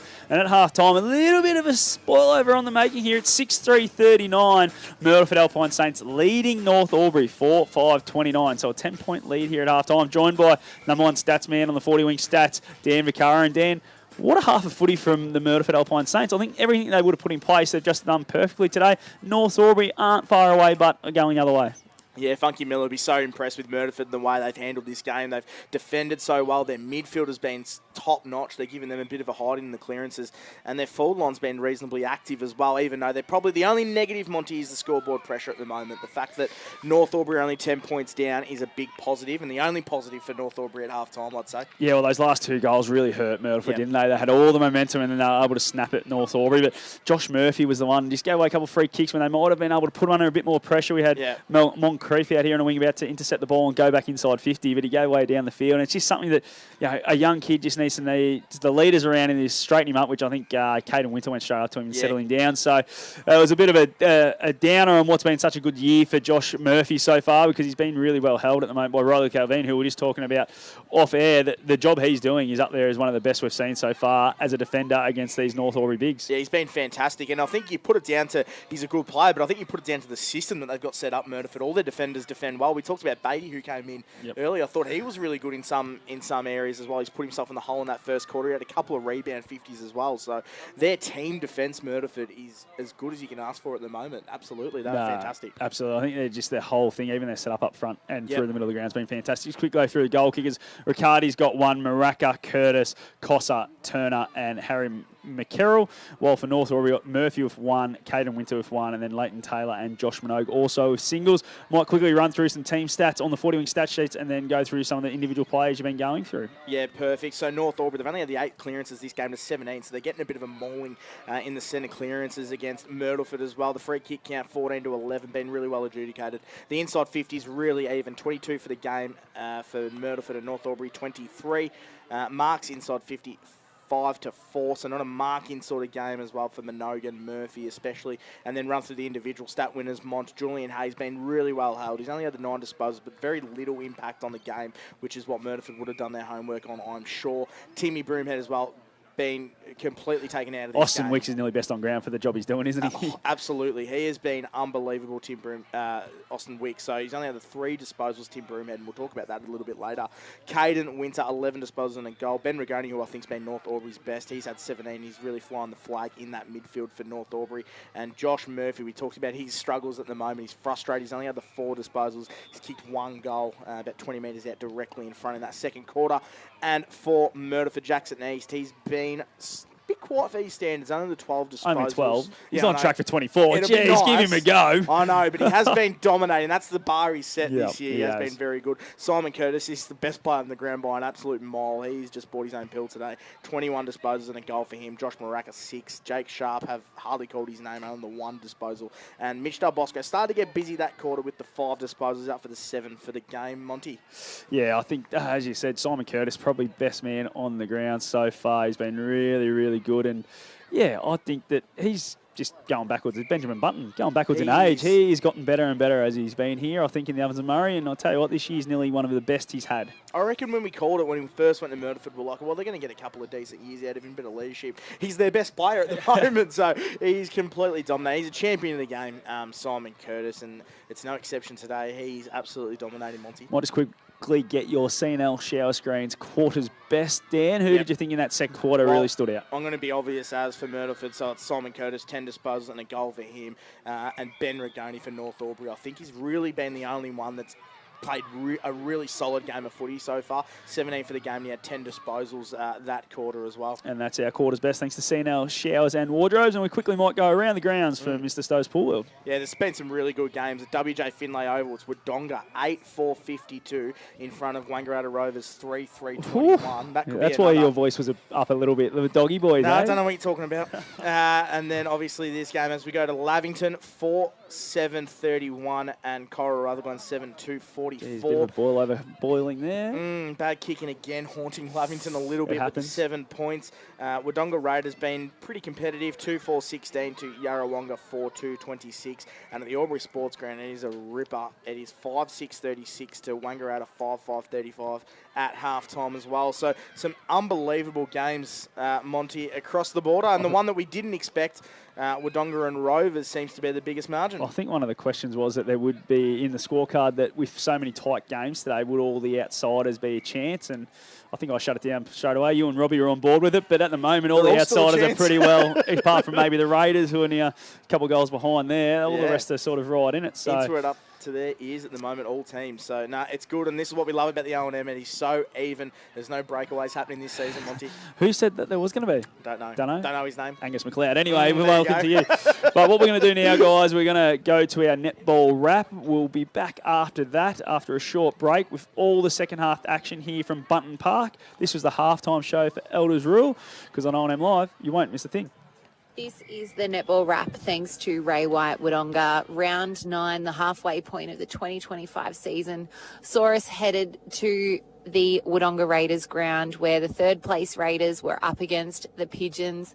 And it was a really toing and froing game from both teams. The Pigeons got out to a handy 3-goal buffer early in the first quarter, but the Raiders managed to pin that back and had a fair lead for a few quarters of the game, and the Pigeons chipped away. They got out to a 3-goal lead for most of the fourth quarter, but then the Raiders just couldn't go away and managed to have a turnover just before the strike of full time with a goal conversion to put them out by 1. So the Raiders in third place have beaten second place Yarrawonga 42-41.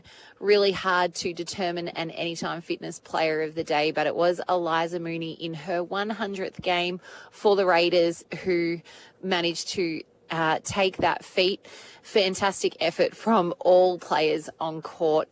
In other games, it is hard to know. We've had some technical difficulties, so scorelines unsure. We do know that the Bulldogs have taken the win over the Rovers in one of the lower-ranked games, and in the others, it is unsure. A big congratulations to Maddie Lloyd at the Lavington Panthers playing her 200th Ovens and Murray game today, supported as well by Steph Clancy there playing her 150th Ovens and Murray game, and Liv Sanson playing her 100th club game for Lavington as well.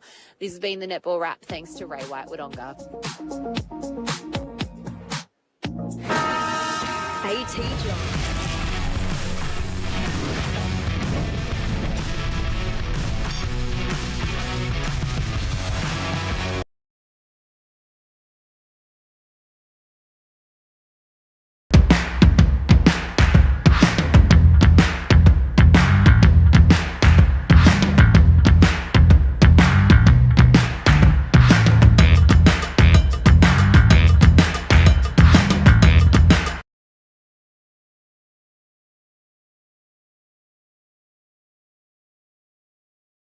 You've got this. Get real skills for real jobs and careers right now. Search GoTAFE today. The Ovens and Murray Football League is proudly sponsored by Opal. Thinking packaging? Discover Opal.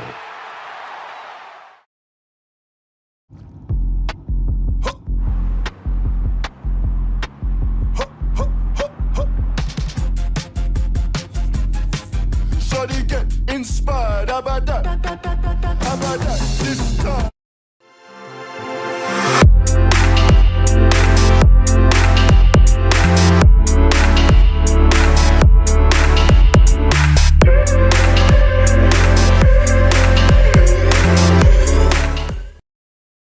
Welcome to Sundancer Homes. We make building your dream home exciting and stress-free. Backed by over 30 years of experience, one of many reasons why we provide a lifetime structural guarantee. Visit our information centre at Dean Street, Albury.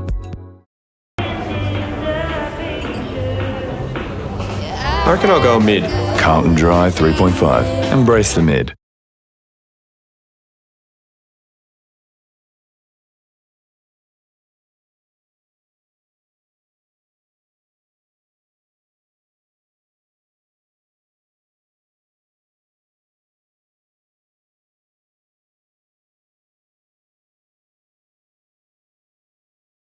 My family is my first priority.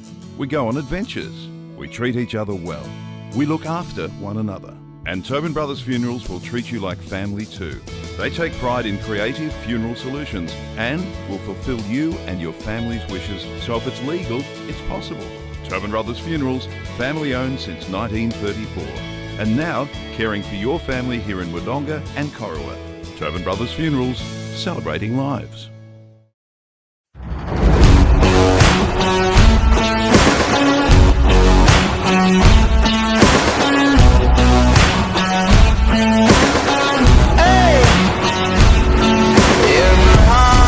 There's a home, there's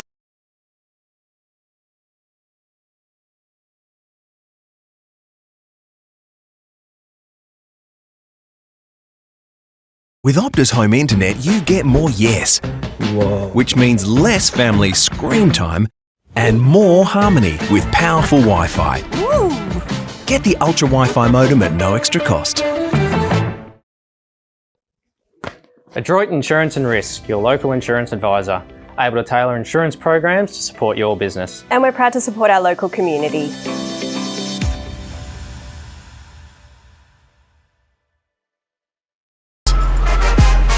Out of the box and primed for the show. On your marks, get set. Being first out the gate. Get the fit you need. The athlete's foot. Fit for every run.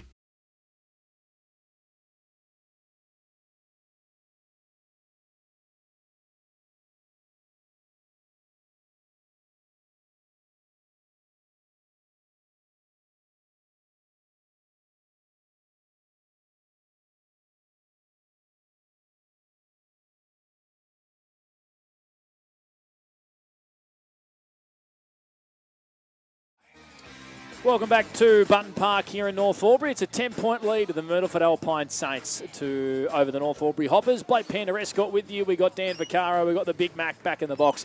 And we got Scotty Montgomery boundary side. I tell you what, the temperature's just dropped off a little bit, Monty. Yep. A bit of cloud cover. It's not too bad out here. Down in the sun. Sun's still out. I don't know how it's not good. too bad out there because it's freezing in here. I reckon you're getting a bit of a breeze through there. Yeah, I reckon we down are, here it's actually beautiful. I've I'm got the happy. Goody Air hoodie on. It's really nice and warm. You do indeed, Big And Mac. my Geez, you're OMFNL definitely getting beanie. GG's getting a lot of good free content here. Yeah. Good people get good things happen to them, Mont. So why is he getting it? I like it. I like GG. I like it. Well, that's a one-way street because I'm not sure he likes you too much, Dan. Anyway, moving on. I'm only joking, Dan. Or am I? You be the judge. Cop that, my friend. No. Third quarter. GG. About to get underway. Shared for a lot of funny Weezness. stories about Blake Escott, actually. No, Me and GG. not at all. Alrighty. Tell you what, there's a lot of bugs Yeah. outside our window. Yeah. A lot of complaining going up from you blokes up there. No, that was just an observation, Monty. No, you're right, Pen. I don't know what they are. There's some What did you sort of say insect. earlier? What was your observation earlier in the year about insects or bugs? You've that got was you've got a little around the lights at the Northbins Oval. David Attenborough about you. Got as many David. greys as him too. Yeah, I do. Yep. Bit Just of a don't weird have a- unit. just don't have a voice like him. Bit of a weird unit at times, Panda. Absolutely. Bit like David myself. Attenborough's a bit unique as well. We're all a bit weird, you know. Don't know what's going on here. I don't know boys. either. No idea either. Really sort of- You know what they're doing? What? They are waiting for the allotted time to No, pass for no, they're half not. time. Surely I actually, they're I actually think the timekeepers aren't back They in the are. box to blow the side. Because we may have said something about a couple of early half times. Oh, you had So a that's whinge, what they are blokes. doing. Hey, No, they not listen. me. They listen. So well done to Peter Andreski and the guys at the AFL umpires. Well, it's really hard if At they the- don't say the full. O&M Yeah. umpires, I should say. All right, we're back underway. Second half here at Button Park. The Saints by 10 points. Rigoni tackled straight away. How many for Rigoni in the first half, Dan? North He had best. 17 disposals. Easily North's best. Yep. Absolutely. Smith down to Harrington, who kicks off a step straight away. Mooney does well up against Joshy Maraka, the bigger man in the contest. Takes an intercept mark. He's looked good in the air today, Monty, hasn't he? Yeah, he's been really good, and he's just been the one that's been able to get that really good matchup with the small forward. Good kick down the wing. McIntosh got past his opponent. Big crunching tackle from Simon Curtis, who says, none of that, Cooper. And He does it all. He does it all. Myrtleford's tackling pressure as a whole has been second to none today as well. Played 40 seconds in the third term. It's underway for Wiesners. Thanks, Panda. Is Big Mooney a natural defender, Panda? Is that his natural position? He's played a little bit of everywhere, Big He man. is a ruckman. Yep. Now, it goes over the head of Gardner. Jack Reynolds took it. He's tackled. Get rid of it, Jack. He's in trouble now. Gee, it's another good tackle, and that's Jackson East. He's like a little 5'8" for Queensland the way he tackles Jackson East. Nice chipping kick. Here comes the big boy, Cossa. Marks. That's a grab. He's Yes. played on, has he? Oh, He's played on. He hand passed that ball to Declan Brand. Yep. That's actually really I reckon, well umpired, I to be reckon, honest. I actually reckon it come off hands for Costa to play on like that. Yeah, must have then. Everyone seems pretty cool with the decision. Here's the Brent gun. I was ready to go too. Mooney. Handball back to Popey. Pope kicks it to half-back. Dogger Dennis is there. He did really well, Dennis. And he's handball. He just needed to get a snick on it. And he couldn't, the poor bugger. And it's Harrington. He's going to pump it inside forward 50. Maybe, Panda. No, he goes laterally instead to Reece Grant, my man, Batting in the middle of the partner. ground. Yep. What'd you just put on? 50. How I reckon he made 48 of them. Kick into the pocket. Diving attempt from Maraka. Dennis back to Broomhead. Little kick was partially smothered by Harrington. And we'll have a ball up 50 around as Caden Winter just taps Harrington on the head. Interesting sort of game, Bit of this one. spice in the third quarter. I like it. But you couldn't get strike, Panda, or is he just or you're slow? He could bat. He could bat, no, I couldn't. I just held up an end, it's fair to say. Selfless. Just taking one for the team. Smith out the back, looking for Tenardi, who snaps towards goal. Sharp does well. Riccardi almost came through quickly. Ooh. Flint Gardner did well. Just to hold the ball in. And we'll have a ball up. Top of the goal square for Myrtleford. No score. 2.5 minutes played in this third quarter for NZ. Yeah, they're lurking, aren't they? They're 15 metres out from goal. Broomhead, very clever. Read the tap. Handball to backwards. Now the clearing kick finds its way to Diesel Beatty. Harrington been busy. Handball under pressure from Dennis. Goes out for a boundary throw in the netball flank, you would call it here at Bunton Park. And the young man on the boundary who's been outstanding today. Have a look at that for a throw-in. That is quality, young man. Well done. He'll go a long way. Rigoni was held without the footy. No. Well, Wiedemann showed a bit of class and cleverness there. Intercepted, though, by Reece Grant. Mooney was there. Hayes tackled.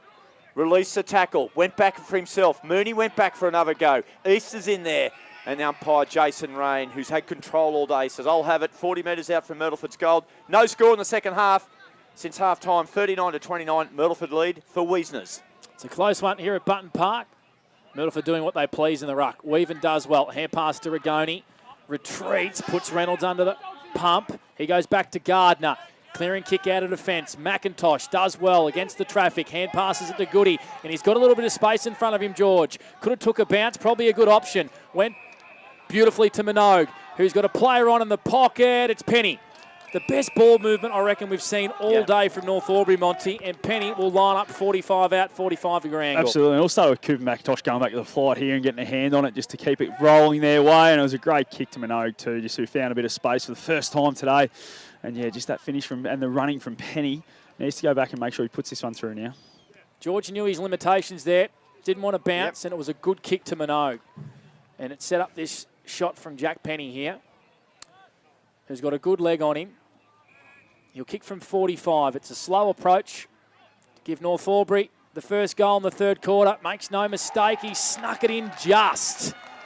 Made the goal umpire work, it doesn't matter. It's a goal for Jack Penny, who moves the Hoppers to 5-5-35 to the Saints 6-3-39. That's on the Inspirations Paint scoreboard, Monty. Yeah, again, we spoke about how George Goody, just a great kick to Minogue there, which he hasn't had any space all day, but was able to find a bit of space for the first time. And then, yeah, really nice kick to Penny, who finished it beautifully. Yeah, good one against the Tide there, North Albury as well. And the positive, we talked about at half-time, Monty, there's just no scoreboard pressure from Myrtleford. It's the only thing they're not absolutely nailing. And North Albury, the door's very well ajar at the moment. Last 3 goals, North Albury. Yes. There you go.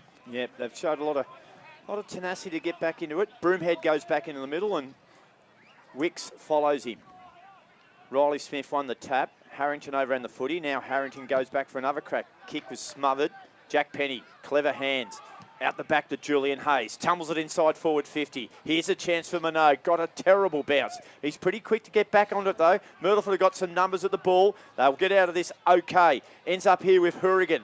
Hourigan now back to Curtis. Curtis, last line of the fence. Look at that for a beautiful kick to Harrington at half back. And he'll mark. He'll weigh up his options. Myrtleford lead by 4. 6 minutes gone on the NZ time clock. We're doing this quarter for Wiesners. We certainly are, Big Mac. You're doing it all for McRae Motors and doing a fine job as well. As Hourigan with an aggressive switch. It's a beautifully weighted kick. And they clear defence, the Saints, looking for Smith down the wing. Sharp, Jake, beautiful hand pass over to Beatty. Into Del Bosco, who's got one side covered in mud. That's the sort of operator he is. Check kick back into the middle. Tenardi did really well. Took the ball at the highest point. He's 2 kicks from home on the far side of Alamein Avenue here at Button Park. Kick into the pocket, looking for Riley Sharp. Well done by Cullen to force a contest at ground level. Snap by East to the top of the goal square. Maraka's got 4 to beat. Oh. And he beats them all! Extraordinary mark from Josh Maraka. 3 opponents against him. Not one of them wanted to mark it. He did. And he can line up to put the Saints 10 points in front. If I'm Jamie Mooney, I'm getting a bit of work done during the week because there's no way Josh Maraka should be able to push her away like that. He wanted it more and he makes no mistake. And he points to Jamie and says, "Dearie me." And it's a wonderful goal from Joshi Maraka. 7-3-45 to the Hoppers. 5-5-35. Margin back at 10. Yeah, what a finish by Joshi Maraka. Hasn't had a huge day. Only the 7 disposals, but what a moment that was, Robbie, to get a quick reply. And it's just shaping up to be a really good finish, this one, Robbie. Yeah, it's interesting. Just made the comment about Mooney earlier in the game that he just does get knocked off the ball a little bit. He's probably got something he's got to do is just work on a bit of strength and bit of core strength. Last week against the Roos, he was knocked off the ball a bit, but well done, Maraka. And a great centering kick from Jackson East, who's gone to full forward. I like that. Geez, I like the way they've set up their forward line here. Plenty of space for East to work in. Winter. Handball now was to Rigoni. Rigoni kicks the ball inside forward 50. Riley Smith's there. Hassling his opponent Harrington, and they run it out over the boundary line. So Myrtleford get the quick reply. North Albury had kicked 3 goals in a row before that, I think, Dan. Yeah, they were. They were playing some good footy towards the end of that second quarter, Robbie. A little bit of a steadier there. And it's Darcy Cullen coming onto the ground now. Penny comes off. Wiedemann did well. Rigoni handball back here to Moncrief. Moncrief now to Winter. Winter kicks the ball deep inside forward 50. It's a free kick downfield. Foster gave away that one. It was just a tad late, but it wasn't a lot in it, was it, Monty? No. Gorgeous George Goody will go back and have a shot. What do you think about this one, Dan? Mont, you think he's got the range? Distance is an issue. Yeah, distance. You see Pope and a few boys just wandering around the back, maybe thinking about a handball, but Myrtleford are late to it. Well, I reckon George might just say, have a bit of this, you boys. Here comes Goody. He centres it unselfishly to the top of the goal square. Over the back it goes. No one at home except all Myrtleford Saints, and they rush it through for a minor score. Margin back to 9 points. Quick kick in, and it finds its way to Miotto, a true centre half back. It does indeed. It's a bit cold up here. Jacket on for me. Notice that. Very nice. Goes back here to Jake Sharp. 20 metres from his own defensive goal. Chips it to Lockie Miotto. In the left back pocket. Broadcast side. Getting some instructions from Lockie Horrigan on the bench. Kicks long to a contest down the line. Wiedemann. First time he's won a contest against the Ruckman all day. Yeah. Undersized. Goes inboard, finds Winter. He's got Hayes on with an aggressive kick inboard. Still too far out to score for North Albury. A lot of leads present. So he's going to go into the pocket looking for Josh Minogue. Oh, wonderful defensive fist from Brady Sharp. Over the boundary line, and it'll be thrown back in 30 around from North Albury goal, who trail 36-45 on the Inspirations Paint scoreboard. We played 9 minutes, third term for NZ. Yeah, that man, Julian Hayes, Robbie, just hasn't really gotten going today. He's had 11 disposals, but just that kicking prowess hasn't been there. Tenardi, I don't know if he meant it, but if he did, he's a genius. Handball was good. Bren knocked it forward. Here's Hayes over the foot. He said, cop that for Caro. Pope's caught. Good umpiring. Jason Rain, he won't have any of that. There was a lot of emotion, excitement about a potential free kick, Panda, and he just shut it down with one blow of the whistle. Mooney's gone in the ruck too, boys. Crossed his chest and said, just, I'll throw it up. Fantastic. Bren Gunn. Rain again. See the way he does that? Yep. Dan, you get something you can watch and learn from, mate. Your Panda, man, the Bren Gunn. I know you're enjoying it. Away you go, mate. Thank you.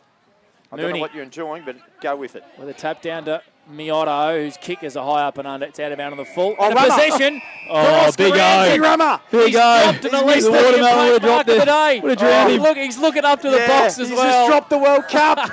Cut the camera. He says, no, cut it out. Oh, dear. It was almost an elite body and paint mark of the day, and he spilled it. Jack Reynolds. He's a good character. Down the line, Curtis. Crunch from behind. Tenardi roves beautifully. Left foot kick, really ordinary. Gives it straight back to Penny on centre wing for North Albury.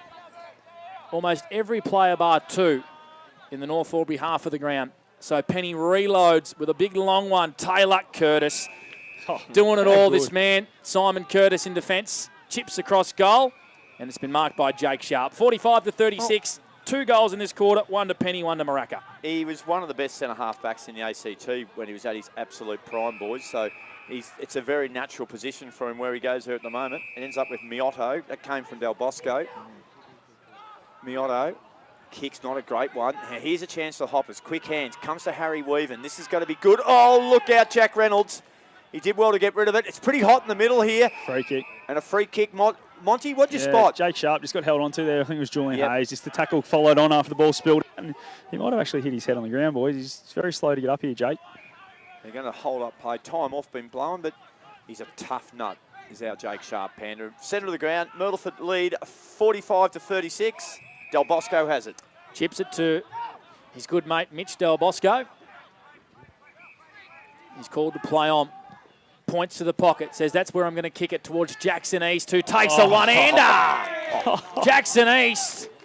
He can do it in the air, he can do it on the ground, and he's going to go back here 45 metres out, 45-degree angle. This bloke just reads the ball better than anyone else I've seen, I reckon. He just knows exactly where it's going every time, and just then knew he wasn't going to quite take it in both hands, stuck one mid up and tapped it up to himself, and a really good finish. This to give the Saints a mini break again. Margin at 9 points, comes in, it just fades across to the right. And it's through for a minor score. Lets the Hoppers off. 7-4-46 the Saints. To the Hoppers 5-6-36. All that on the Inspirations Paint scoreboard. Third term for Wiesners. Yeah, he just ran Flynn Gardner under the ball beautifully there. Gardner got caught on the wrong side and got a little bit too quick. That was a great grab.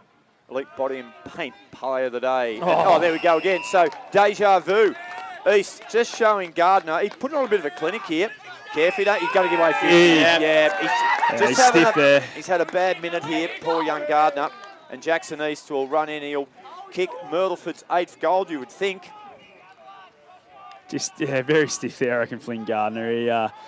Jackson East sort of went to go, hadn't been called to play off and just overcommitted and fell over. And, that was it, boys. 50-metre penalty for moving on the mark. Yeah, no, I don't like. He's going to go and screw this around his shoulder, I think. No, he's not. He's going to go the drop punt. I reckon that's a really good option, young man.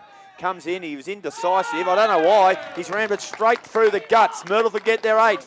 8-4-52. Lead North Albury 5-6-36. We have gone 13, almost 14 minutes on the NZ time clock.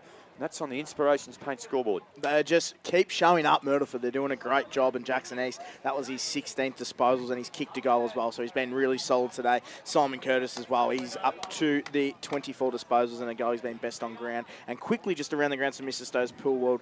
Wangaratta Rovers 5-4-34 to Wodonga 9-6-60. So still a bit of breathing space there. Lavington 32 to Corowa 46. And Albury 49-37 against Wangaratta. Upsets galore. That's what it looks like to me in the Ovens and Murray, which is just brilliant. This competition continues to throw up curveballs, and the breakaway continues to disappear. Cossa down to Rigoni, tackled straight away by Tenardi, who pinned one arm. And the umpire said, give it to me. We'll have another stoppage. He's tackled well today, hasn't he, Tenardi? Has indeed. Myrtleford as a whole. Yeah. They've done a great job. Mooney, Cossa, Penny did well. They retreat. They flick it around by hand, which is what they love to do. Penny back to Julian Hayes in his own defensive half. Kick was poor, looking for Riley Smith. McCarroll did well. Winter just worried him out of it.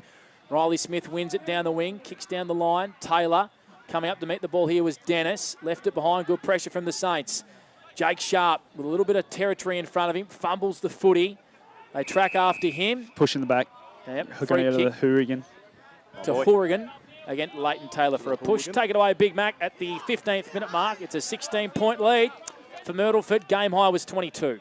Yeah, they've certainly shown the depth they've got in the club this year, Myrtleford, with 6 or 7 out today, and they're still putting up a good performance. There's 2s were on top of the ladder before this, so there's good depth. There's Beatty off half-back, pumps the ball long. Riley Smith will mark that. True centre wing, club room side of the ground. He goes short, and he goes a little bit further. He finds Del Bosco. They've got a few runners here.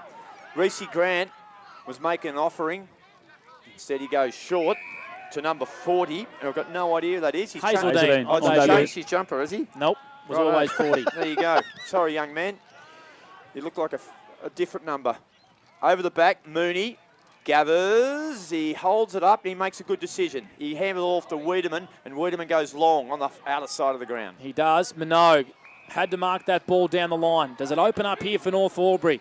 They've got options inside attacking 50. Goes to a one-on-one. Tim Broomhead up against Wicks. Grant goes along and lends a hand. Wicks dives on the footy. They dive on him, and he's pinged holding the ball. He unfortunately dove on that footy, did Austin Wicks, and Tim Broomhead will line up for the easiest possession he's had all day. 45 metres out, call it directly in front. Yeah, just that forward line pressure. I haven't seen much of that. I thought Reece Grant might have probably gone back a bit harder and helped out and might have been able to take a mark. But, yeah, Tim Broomhead needs to put this one through because it hasn't been his day, but you just need to take your moment when it arises. So how many possessions for Tim Dan This will be his 6th disposal. So he's been well held by the young man who's playing his first game in 2 years of senior footy, Austin Wicks. Casual approach from Tim Broomhead, and he's pushed it right across the face of goal, and it just scrapes in for a minor score. Needed that one, the Hoppers, 5-7-37 to Myrtleford 8-4-52. That's on the Inspirations Paint scoreboard at the 17th minute mark for NZ.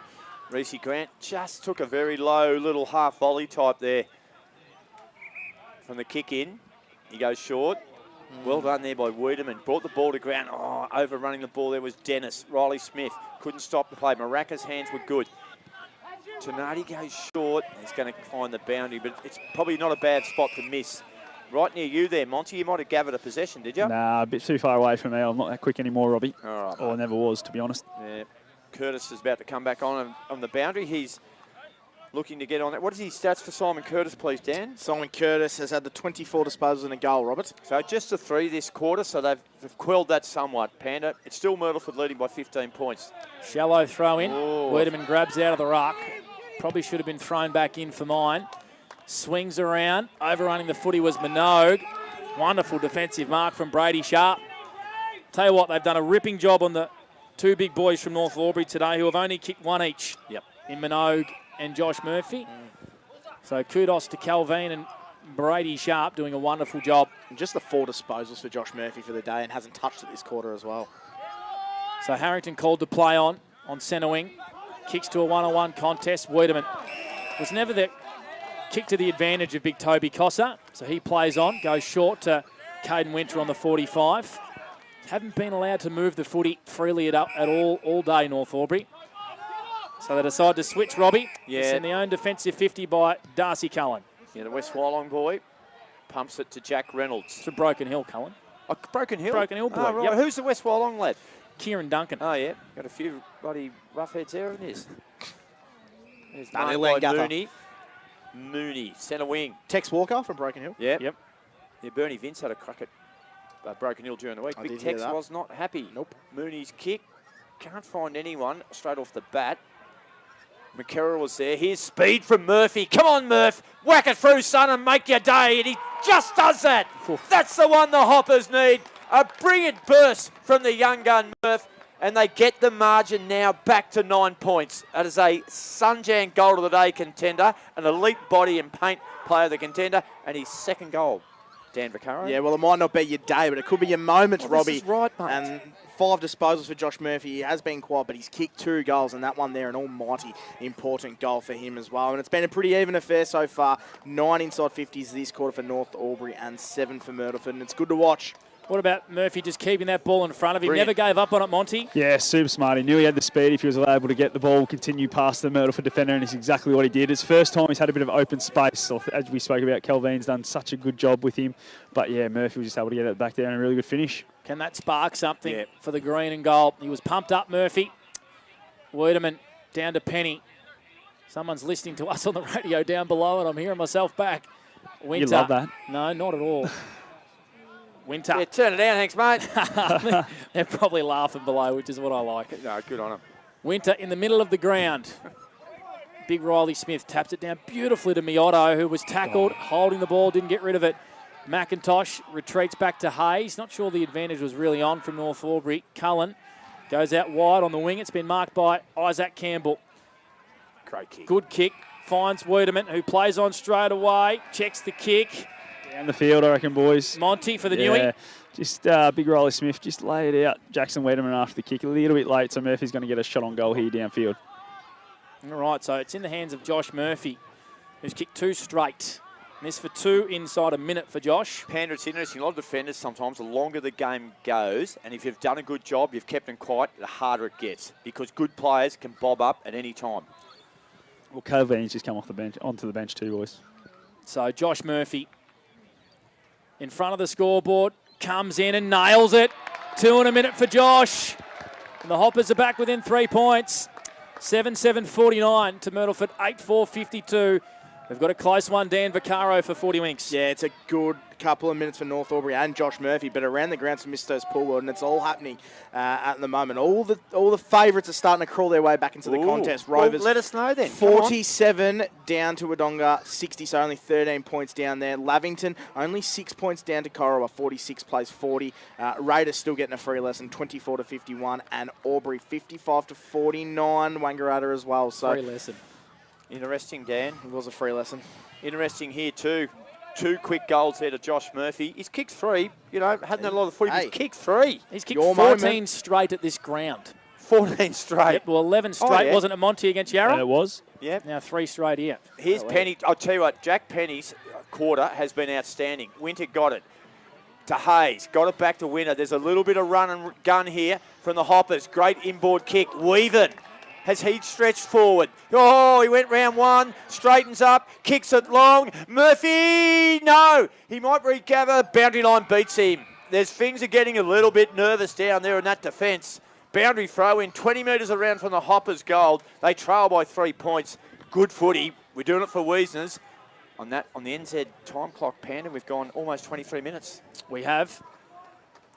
Inspirations Paint scoreboard has the Saints in advantage by 3 points. Just getting on top around the clearances. Broomhead brought down, and a great tackle from Austin Weeks, who's playing some sort of game, is young Austin Weeks, and Tim Broomhead's tackled him off the footy. Nah, Austin's got the ball, and I think it was Jake Sharp who might have given him an effort. We're going to get a 50-metre penalty too, boys. Yep. Not smart, Timmy. Not smart at all. Wow. And they're still going on with it. Broomhead's pointing to his eye, and Sharp is giving him an earful. In the end, it's a 50-metre free kick to young Austin Weeks, who's playing some game. Goes short to Tenardi. Casual kick, looking for Riley Sharp. His first mark today, I reckon, in front of James Pope. Hello. It's like home and away. There's a lot of poor acting going on here. There is. Those two are wrestling on the ground. What's wrong with the acting home and away? Oh, damn. That says a lot about you, Dan Vaccaro. That says a lot. I don't watch it. So Riley Sharp is too far out to score here. He's probably 57 metres. He's getting a lot of advice from Matt Camber. Oh, Nick. Plays on straight away, gets the Bronx cheers, kicks it to the top of the goal square, Mooney. It was a really poor kick. And Jamie Mooney takes an intercept mark in defence for the Hoppers. Game has gone up a notch, Robbie. You love it when it's like this. I do. 3 points to the advantage of the Saints, 52-49, 24 minutes for NZ. They're bloody excited, Pan, I can assure you, mate. Here's Campbell. You didn't back up with the tone of your voice. Oh, Robbie. no, I'm building, mate. Is that Curtis? Yep. Yeah, who else? Gee, that's a good grab. He'll go short. Bang! Oh, careful. Is it Jake Sharp, boys? It is. A few players just getting overzealous, Robbie. That's a great terminology, Panda. If I had to choose a word, that's the one I would have went with. Jake Sharp, top of the goal square. Oh, almost marked by Myrtleford. Cullen was in there, the big fella. And he took it down, took it to the ground. The numbers came in at him, and it'll be balled up. 20 out from the Myrtleford goal.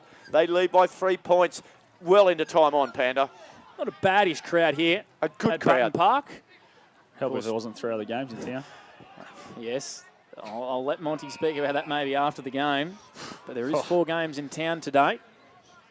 And I'll leave it at that. Yep. Laughable. Monty's just holding back a bit of anger. I think you might find it happens Might happen another 3 times might this happen year. a bit this year. Oh, really? Yeah. Winter out of the congestion. Curtis got rid of Goody pretty easily. Takes an intercept mark. Wobbles one to the top of the goal square. Oh, Turner! The smallest man amongst the big boys takes a wonderful elite body and paint mark of the day. He can go back for his 3rd, top of the goal square. How good is that Simon Curtis again? Just that intercept mark, too big, too strong, and then just got it back to the hot spot and thought someone's going to get there, and Ned Turner, really good in the air. So this to extend the margin back to 9, he does. Top of the goal square. He's got 3, the young man. A great return. No, 2, sorry. 2. He's got 2, does Ned Turner. Still a wonderful return. Margin back at 9. Dan Vaccaro, 40 winks. Oh, it's shaping to be an unbelievable last quarter of this one. Myrtleford won't go down without a fight, and they're doing a great job. But that man, Simon Curtis, how good has he been today? He's had the 25 disposals and he's kicked a goal. And that one there, just a direct score involvement, which is unbelievable. And around the grounds from Mr. Stowe's Poolwood, Wangaratta Rovers have mounted a comeback, 8-5-53 to Wodonga's 9-6-60. So that's going to be another mouth-watering That's why you're clash. getting flat up there. Yeah, that's why you're getting flat. I'm up and about. Dan, I want you to stay all over these I own games. a North Albury hoodie, so I'm up and about. You've got a big job to do. Tenardi overran the footy. Hurry kick by Winter. He's had a good quarter, and guess who's marked it at centre half back? Simon Curtis. George Goody's gone down there too. He looks a bit sore and ginger. Cullen from behind brought the ball down. The Bren gun tracks him, chases him. Handball over the top is good. Campbell's normally pretty good with the footy. Got it to Rigoni. Rigoni goes wide. Closing speed. Curtis. Absolutely sensational. Simon Curtis read it beautifully. Kicks it towards Jackson Easton. A siren. It's going to happen here, boys. It's going to be on, I reckon. A big push forward. Stay with the game here. It is too. Monty, there's a bit happening here. Yeah. She is on for young and old over there in the pocket. Yeah, Cullen dropped east as he kicked it, and then Declan Bren didn't like it, so it's just continuing on. George Goody's crutching his knee and has not moved on the ground not. as well. Surrounded by about 3 trainers, one of those his brother. So we'll watch that one. And there's a lot of Myrtleford players going over to him as well, which is what you love to see. In Jake Sharp and Simon Curtis and Brady Sharp. So wonderful sportsmanship there. 3/4 time. We've got a wonderful finish here at Button Park. 9-4-58 the Saints to the Hoppers 7-7-49. It's O&M Live. 27 that quarter went. And on O&M Live, you will not miss a thing.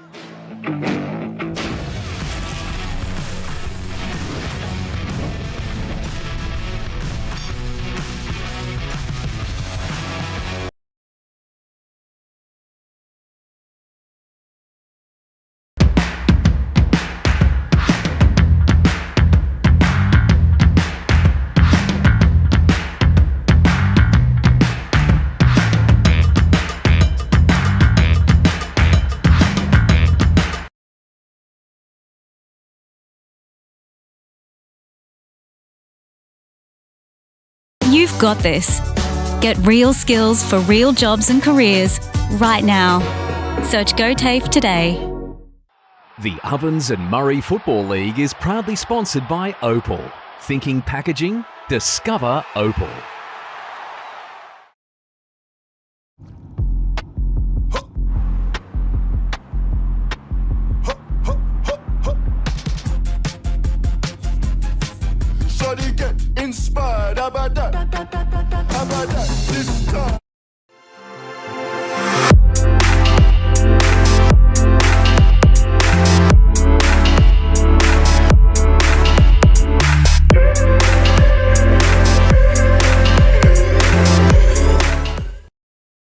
Welcome to Sundancer Homes. We make building your dream home exciting and stress-free.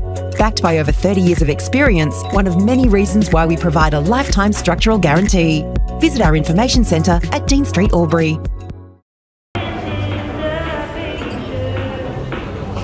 I reckon I'll go mid. Carlton Drive 3.5. Embrace the mid.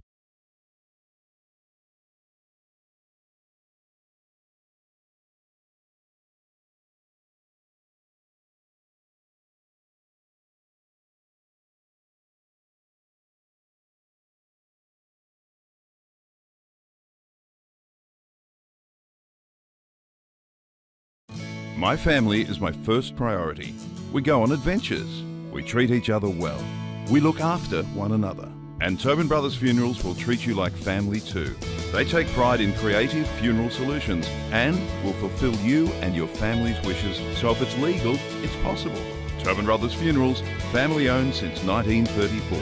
And now, caring for your family here in Wodonga and Corowa. Tobin Brothers Funerals, celebrating lives.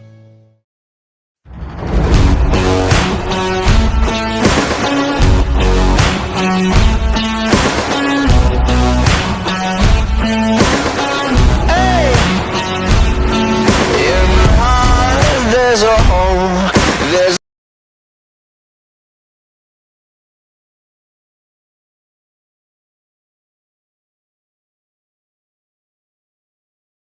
With Optus Home Internet, you get more yes.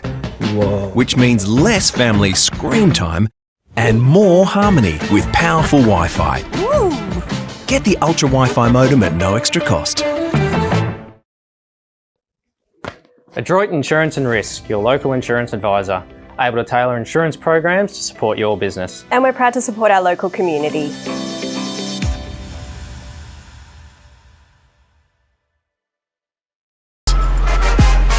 Out of the box and primed for the show. On your marks, get set. Being first out the gate. Get the fit you need. The athlete's foot. Fit for every run.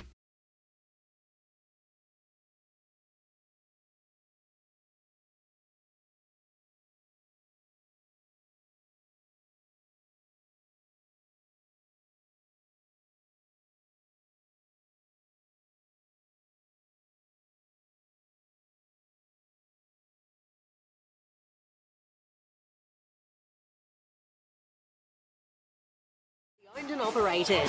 OMFNL Live on 2AY. Close contest here at Button Park. The Saints have had the advantage by about 2 kicks all day. They lead by 9 points over the North Albury Hoppers here at Button Park. 58-49. Blake Penderescott with you. We've got Dan Vaccaro, Robbie McKinlay, and Scotty Montgomery is boundary side. All right, Dan, give us our C&L shower screens and wardrobes quarters best in the third term. Well, he's going to get a hat-trick. Simon Curtis again, 7 disposals. I thought he was their most influential player. Again, he's fantastic. He's at 28 for the game, and he's kicked a goal, and he's going to be an anytime fitness player of the day. I don't care what Monty says. He is first. No, he's doesn't even matter. No, he's got it sewn up. No, I'm joking. You got to win first. I'm joking. So you just stay up there, Dan, and worry about those stats, all right? Sorry. And for North Albury, it was pretty even spread. I thought Julian Hayes was better that quarter. He had 7. Moves his total to 16, but I thought Caden Winter started to play some really good footy, and he had 7 for the quarter. He's up to 18 for the game.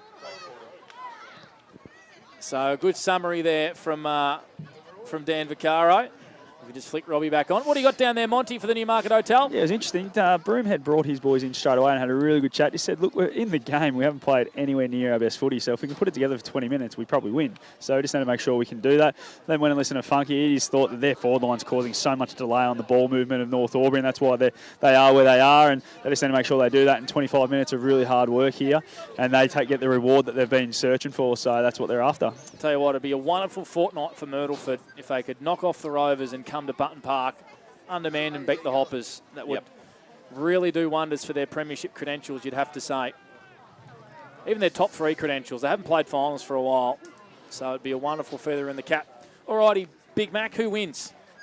I just think if they can maintain it, they've been tenacious all day. Murdoch, they'd probably win by about the same amount. Dan? Yeah. I tend to agree with Robbie. I'm going to change my tip now. I think Myrtleford can get it done. What about you, Monty, on the boundary for the Newie? Oh, whoever controls the quarter wins. Oh, come on. Give us one word of it, Myrtleford or North Albury's 2 words? Myrtleford. Okay. What about you, Panda? I think North find a way. Oh. I'm shocked. I think shocked as well. I think Knocked Myrtleford have me been over. very good, and I think they'll get the job done here. Oh, and now you're turning on your team. You're a commentator first and foremost, Dan. Is Thank Flynn you. Gardner tagging Simon Curtis? I reckon he is. He's done a few tagging roles before. He's gone to forward pocket and he's with Simon Curtis. I like it. Now. So I reckon he did a job on Sam Murray in round 1. So we're underway, all thanks to Mac Jack Sheds in the 4th quarter. Wiedemann ripped off the footy, and another North player was as well. It's Penny. I reckon he's been North Albury's best in the second half. He certainly was in the 3rd quarter. Yeah, but him and Winter were fantastic that quarter, Panda. So Penny plays on straight away. Gives North Albury the first foray forward. Minogue! A little bit of separation between him and Brady Sharp. That's all Josh Minogue needs. And he will line up directly in front to give the Hoppers the perfect start of the 4th quarter. Centre clearance, we talk about it all the time. If you get on top in there, you win games of footy, and just then they win one from the free kick, get it in nice and quick, and Josh Minogue, if he can get a run and jump at it, not many blokes can go with him, so should go back and put this one through. So kick 1 goal 2 has Josh Minogue. Will line up directly in front to give North Albury a bit of ascendancy and bring the margin back to 3 points. Josh Minogue, an important kick in the context of this game, comes in and nails it. Canberra up and about. The Hoppers back within 3. 55-58. Dan Vaccaro, 40 winks. Yeah, it's a massive goal for North Albury. And that's the first time we've really seen Josh Minogue run and jump at a contest and take a big mark. So positive signs to start the 4th quarter for North Albury. And it's going to be a mouth-watering next 20-25 minutes, Robbie.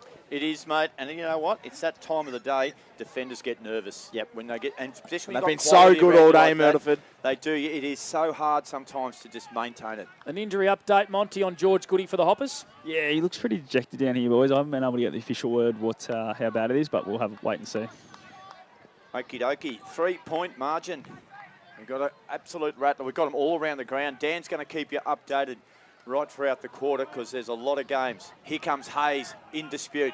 Drives it. It'll go inside forward 50. Gardner has got the job on Curtis. Might have been held. Curtis does well, and Gardner takes it out over the boundary line. Just a little bit of hit of frustration there from Simon Curtis. I think he thought he might have been getting held too, and then I think he might have grabbed Gardner as well. Just quickly around the grounds, it's a 3-point game at WJ Finlay Oval. Wangaratta Rovers 9-5-59 plays Wodonga 9-7-61. I think you'll find that's 2 points. 2 points, yeah. That is 2 points. That local crowd on the balcony will be going absolutely nuts as Del Bosco, hurry kick, good tackle by Wiedemann. Courage from Mooney. He got poleaxed. No, there's nothing in that. No, he got poleaxed. No, Absolutely. that was as fair as it could be. And he'll get a well-earned free kick to young Mooney. No.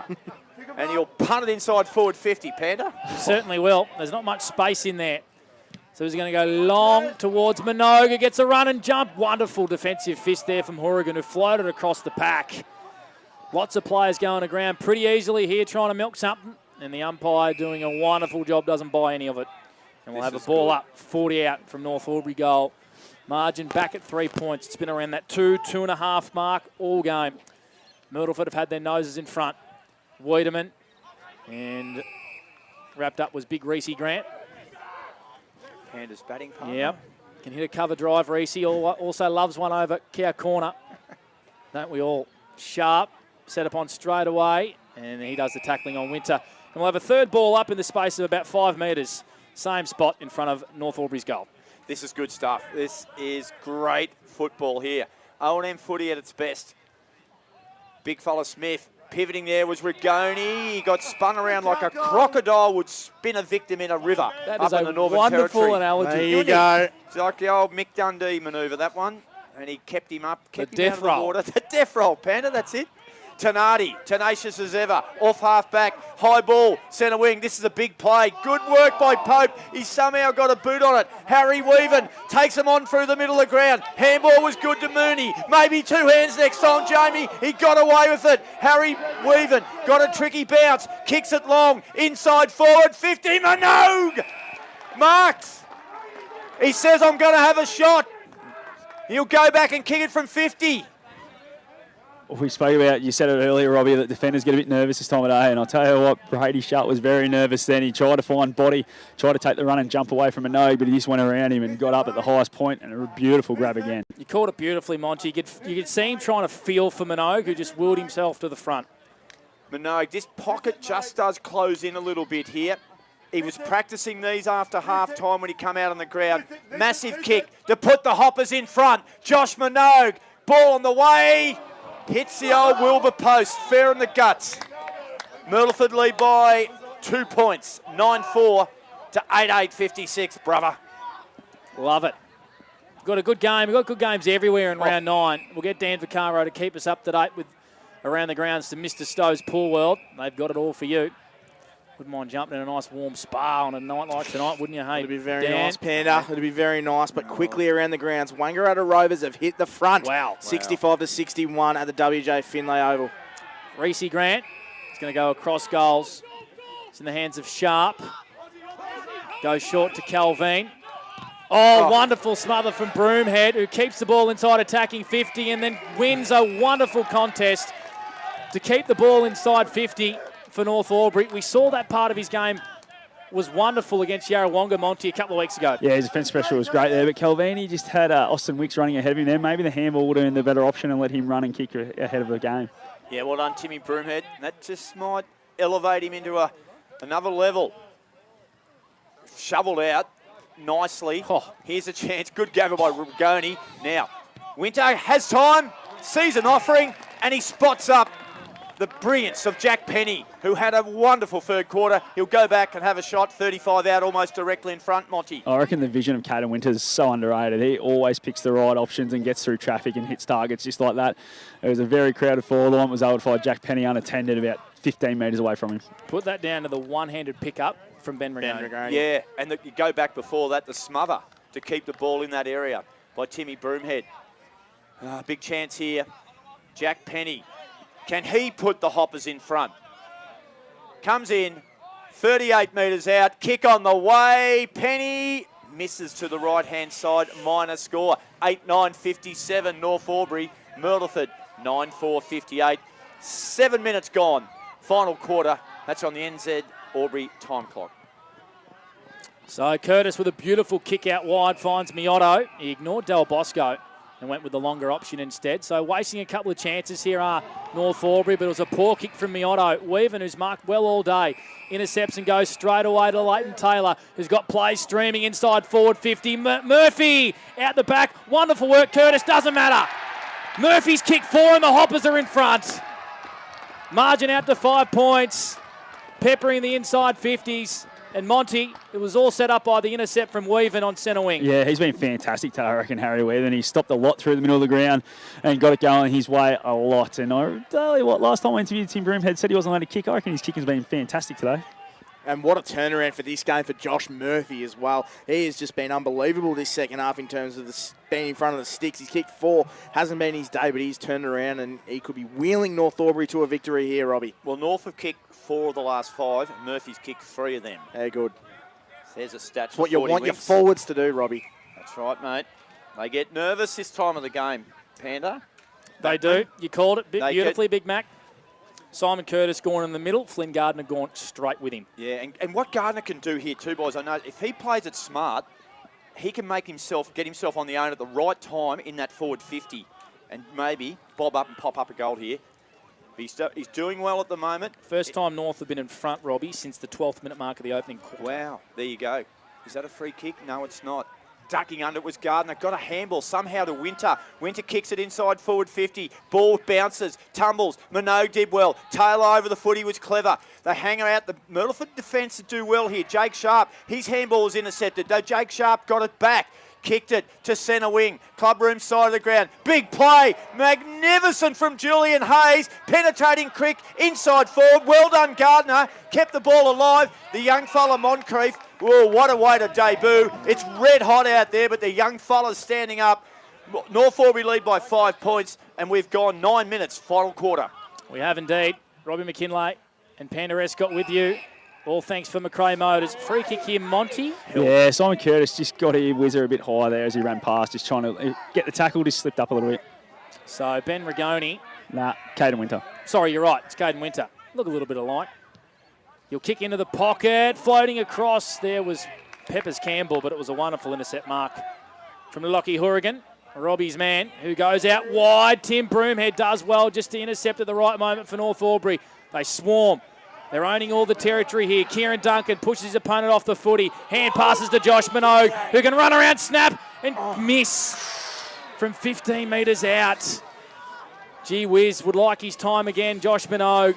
Got him for 2-4 today. Yeah, 2 goals, 4, and they've kicked 3 behinds to 2 goals, 3 inside 9 minutes of this last quarter, all thanks to Mac Jack Sheds. They're wasting a few chances, Robbie. Yeah, they are. Going to put you on notice, Dan. We're going to go around the grounds at the first opportunity for Mr. Stowe's Pool World. Yes. Here's a go for Mooney. Mooney's been good today. Mooney, kick inside forward 50. Minogue, one hand on it. He's got to beat a couple. Curtis was there, mopped up. Handball to Beatty was good. Big fella Cossa was there. His handball put his teammate Maraca under pressure. North might be a chance here.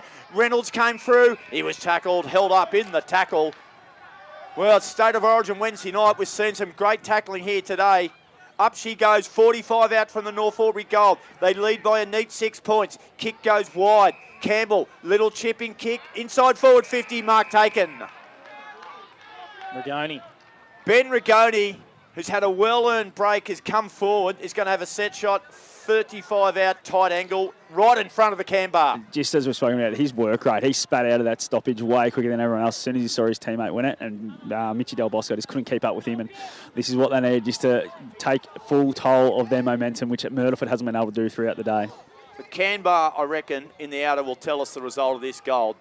Rigoni comes in, and is as quiet as a mouse. He misses to the right-hand side. They've blown a few chances, but they've stretched the lead to 7 points. 9-11-65. Myrtleford 9-4-58. 11.5 gone, Panda, for Mac Jack Sheds. They've absolutely dominated this quarter, North Albury. 11 inside 50s to none, Myrtleford this quarter. So they are not getting the scoreboard pressure they would hope. It's got to get the ball back on their terms a little bit here as Reynolds tries to suplex Calvin. He sort of pulled up at the last minute, but he went too early and jumped.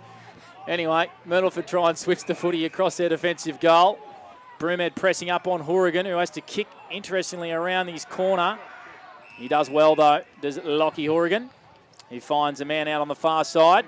It's Austin Wicks. He's done very well on Tim Broomhead. We've spoken about it all day. He goes short to Jake Sharp, who pops it over the top to Mitch Tenardi. Just trying to possess the footy a bit here, Myrtleford, Monty. Yeah, they just need to get that momentum back, don't they? Just take a breather here, just control it for 2 or 3 minutes and then try and break through and kick goal when they can. They want to switch the footy again. Calvini, just overcooks it. Could this come back to hurt Myrtleford? Born dispute in the middle of the ground. Moncrief on to Dennis, who gets back on his right foot. He's going to send the Hoppers back into attack. Leighton Taylor out the back. Calvini with a bit of work to do. Taylor dribbles, keeps it in. Murphy, well done, Jake Sharp. Murphy tried to hand pass it to a man in the goal square, which was Minogue, but Sharp rushed it through for a minor score. Margin out to 8 points. Quick income from the Saints. It's in the hands of McCarroll. They are. McCarroll, 2 centre-half back. North Albury close in pretty quick. Harrington takes a low ball below his knees. He's got the Hourigan on his right. He goes to Sharp. Brady. Now he finds Reece Grant. They go inside 50 for the first time this quarter. 3-on-1. One Myrtleford player stays on the ground. Brady Sharp. He's tackled. Pumped to the ground. Big tackle by Gardner. And it's going to be a ball up. 30 out from the Myrtleford goal. They trail by 8 points. We've gone 13.5 minutes in the final quarter for Mac Jack Sheds. Here's Panda. 13 minutes gone for NZ. 2 goals, 5 North Albury in this last quarter. Myrtleford yet to score. Riccardi wants a free kick from in the back. The umpire says no, Brody. Simon Curtis has just rolled full forward, 2 boys. Yep, I saw that. He's got Flynn Gardner against him, and I reckon Myrtleford would like that matchup. Sharp grabs it out of the ruck. Hand passes to Bren, who left the football behind. Smith grabs him. The umpire says, I'll have the ball. And we have another ball up. And the umpire throws it up straight away. Lots of players around the pill. It's desperation everywhere. Weaven, I think, got a kick out. It's out of bounds on the full. It's down towards Robin McKinlay. Just toy around off stump. Bowl a couple of off spinners down to the cricket nets. Myrtleford can load up and send it back into attack. 66 plays 58. 14 minutes gone for NZ. 4th term for Mac Jack Sheds. Yeah, Harrington will bring it back in. Oh, he's too far out to score, you'd think, Mont, isn't he? Yeah, just a little bit and really tight angle too. Not probably a chance. He sets it up about 15 out from goal. They've got numbers. Good mark, Gardner. Really good grab. Great concentration from the young fella. Now he goes wide. It's Moncrief, the young gun, on debut today. What a game to kick his career off. Here comes Mooney. Had a big second half. Handball over the top. Well done, Moncrief. Take him on, young fella. Hold the ball. To Kevin Bartlett. And he's been the pinged. It was a great tackle. Don't tell me that was Tenardi again, was it? Bren. The gun got it. Take it away, Panda. We've got a It's ripper 50, here. 52, boys. Oh, The umpire asked him to come back a couple of times. Blew the whistle This even. will be interesting. All righty. So Christian Moncrief, who had a lot of pace breaking away, bounced the ball at the wrong time, Dan. Got caught holding the ball. A 50-metre free kick, and Declan Bren will have a shot on goal from 47 metres on a 45-degree angle. We know he's normally a nice kick. Yep. Hasn't quite been his day, Decky Bren, after a good game last week, but it can be your moment. 15 minutes played for NZ. Declan Brent. A big breath over Button Park. Kick on the way is a good one. He kicks it. Wow. The Saints are still in it. Margin back to 2 points. It's a ripper here at Button Park. Brent with his first. 66, plays 64. 3 inside 50s to 13 this quarter. North Albury just have not put enough scoreboard pressure on Myrtleford, and they get one back. And this is going to be a finish for the ages by Myrtleford Saints and North Albury. That's fantastic. And quickly, while we've got the opportunity around the grounds for Mr. Stowe's Pearl World, Wangaratta Rovers 73, plays Wodonga 62, Lavington 66, plays Corowa 46, and Albury Tigers 81 are going to get the job done against Wangaratta 69. So you're calling it 2 goals, it's over. Yep, she's over. Right. Geez, that breakaway's looking good. I think the Big Mac might have tipped that as a potential upset. Here's Rigoni, handball. Dennis took the ball. That's okay. And Curtis and Diesel Beatty tackle him. Well, what a game. 2-point lead, North Albury. They've been behind most of the day. They got in front. And they stay there now by 2 points. Julian Hayes, I liked his last quarter. McIntosh's handball's intercepted by the Bren gun. He kicked the last goal. High up and under. Riccardi lurking out the back. Goes to the front. That'll suit North Albury. Here they come, Hayes again. Handball was a bit ugly, a bit scrappy. Julian follows up, taps cleverly to Bloomfield. Inside one to Rigoni. Rigoni goes long. Here comes Minogue. Takes a beauty. A great build-up. Julian Hayes take a bow. He did not give that ball up. Hit the nail on the head, Robbie. 2 efforts there from Julian Hayes. Just come charging through from half-back. Was absolutely unbelievable. And I reckon his second half, he's willed himself here and got North Albury back into it with the way he's played off half-back. Now Joshy Minogue just takes a deep breath and needs to go back and put this one through. I reckon he hardly took a contested mark in the first quarter. How many's he taken this last quarter, I reckon? 3-4 contested 4, marks? I reckon. Yep. He's kicked 2 goals, 4. His last shot from a similar area hit a set shot, hit the post. He had a snap that he missed to the near side. This to make it tricky for Myrtleford. North Albury lead by 2 points. Josh Minogue will barrel it from 48 metres. He's got the journey. He's got it straight through the guts from Josh Minogue. North Albury extend the lead to 8, and Josh Minogue has got 3. His cohort Murphy's got 4, and the Hoppers are rolling along here. They lead it by 8, and we have gone 18 minutes in the final term. What a response there by North Albury and Josh Minogue. What a great last quarter he is putting together, and this is shaping to be another great game. But around the grounds again for Mr. Stowe's Pearl World. Albury kick away, 13-9-87 to Wangaratta 69. Wodonga Raiders 37-60 in favour of Yarrawonga, and Lavington 66 plays Cora Rutherglen 46, and Wodonga get one back 68-73 at WJ Finlay Oval. And back here, it's 8 points to the way of North Albury. Josh Minogue kicking 2 goals in this last quarter, 2 of his 3. Big Mac, Panda, notice. we're talking about the big guns North Albury got up forward there. Their last 5 goals have been kicked by Murphy and Minogue. There you between go. them. Goes to show just how important they are. Hayes tackled straight away. Oh, going high.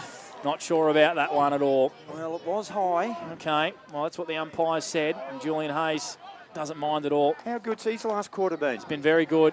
Provides so much run and carry for North Albury. He's going to go wide to Jackson Wiedemann, who's fought on the ruck all day. He can go short to Winter. Look like they're just going to try and take a minute or 2 off the clock here, North Albury, Monty. Yeah, absolutely. Go on a half lead. Why not? So Campbell checks his Downfield, kick downfield. downfield. Silly. Del Bosco. I reckon he's done that a couple of times today, just late at the last moment. So Taylor has it. And he goes short to Flynn Gardner, who is marked 5 metres in from the boundary. He's 50 metres out, and he doesn't look like he want to pass this off at all, Monty. No, I reckon just take your 30, 40 seconds here. Just wait for the umpire to tell you to hurry up, and then, yeah, just pop it to the top of the square. Let the big boys lead hard. Fourth term for Mac Jack Sheds. 19 minutes played for NZ. Probably got about 7 or 8 left. Flynn Gardner from 50. I tell you what, it looks okay. It's not going to get there. It's punched through for a minor score from Big Riley Smith. 10-13, 73 North Albury to Myrtleford 10-4, 64. The margin out to 9 points. Big Mac for McRae Motors. Yeah, Gardner did that really well. We spoke about 5 or 10 minutes ago about he may have an opportunity, if he plays his cards right, to find some space. He did it beautifully, didn't quite finish it. There's the man he's playing on. Curtis has now got it. Myrtleford trail by 9 points. They need a goal here. Timmy Broomhead just floating across half-back. I reckon that's where he'll stay for the rest of the quarter, Mont. Took a good grab. Yeah, why not? When you got a guy following around, just go sit as an extra man and create a bit of chaos in their forward line. He's had an okay last quarter, Tim, with the smother and a couple of little hand passes, willing himself into it. That got him going, Panda. Hayes and Wiedemann combine, and they combine again. Back to Wiedemann. He'll kick it across here to Mooney. I really liked his second half. He's played a big part in the North Albury revival. He goes to Campbell. Campbell, I think he'll have to play on from here. He's sure, and he finds Gardner. So it's an intriguing battle going on here, Panda. We've gone 20 minutes. Final term. Myrtleford trail by 9 points. Around the grounds for Mr. Stowe's Pool World, Wodonga, 69 plays Rovers, 74, 24 and a half minutes gone inside the last quarter. So a real close one there.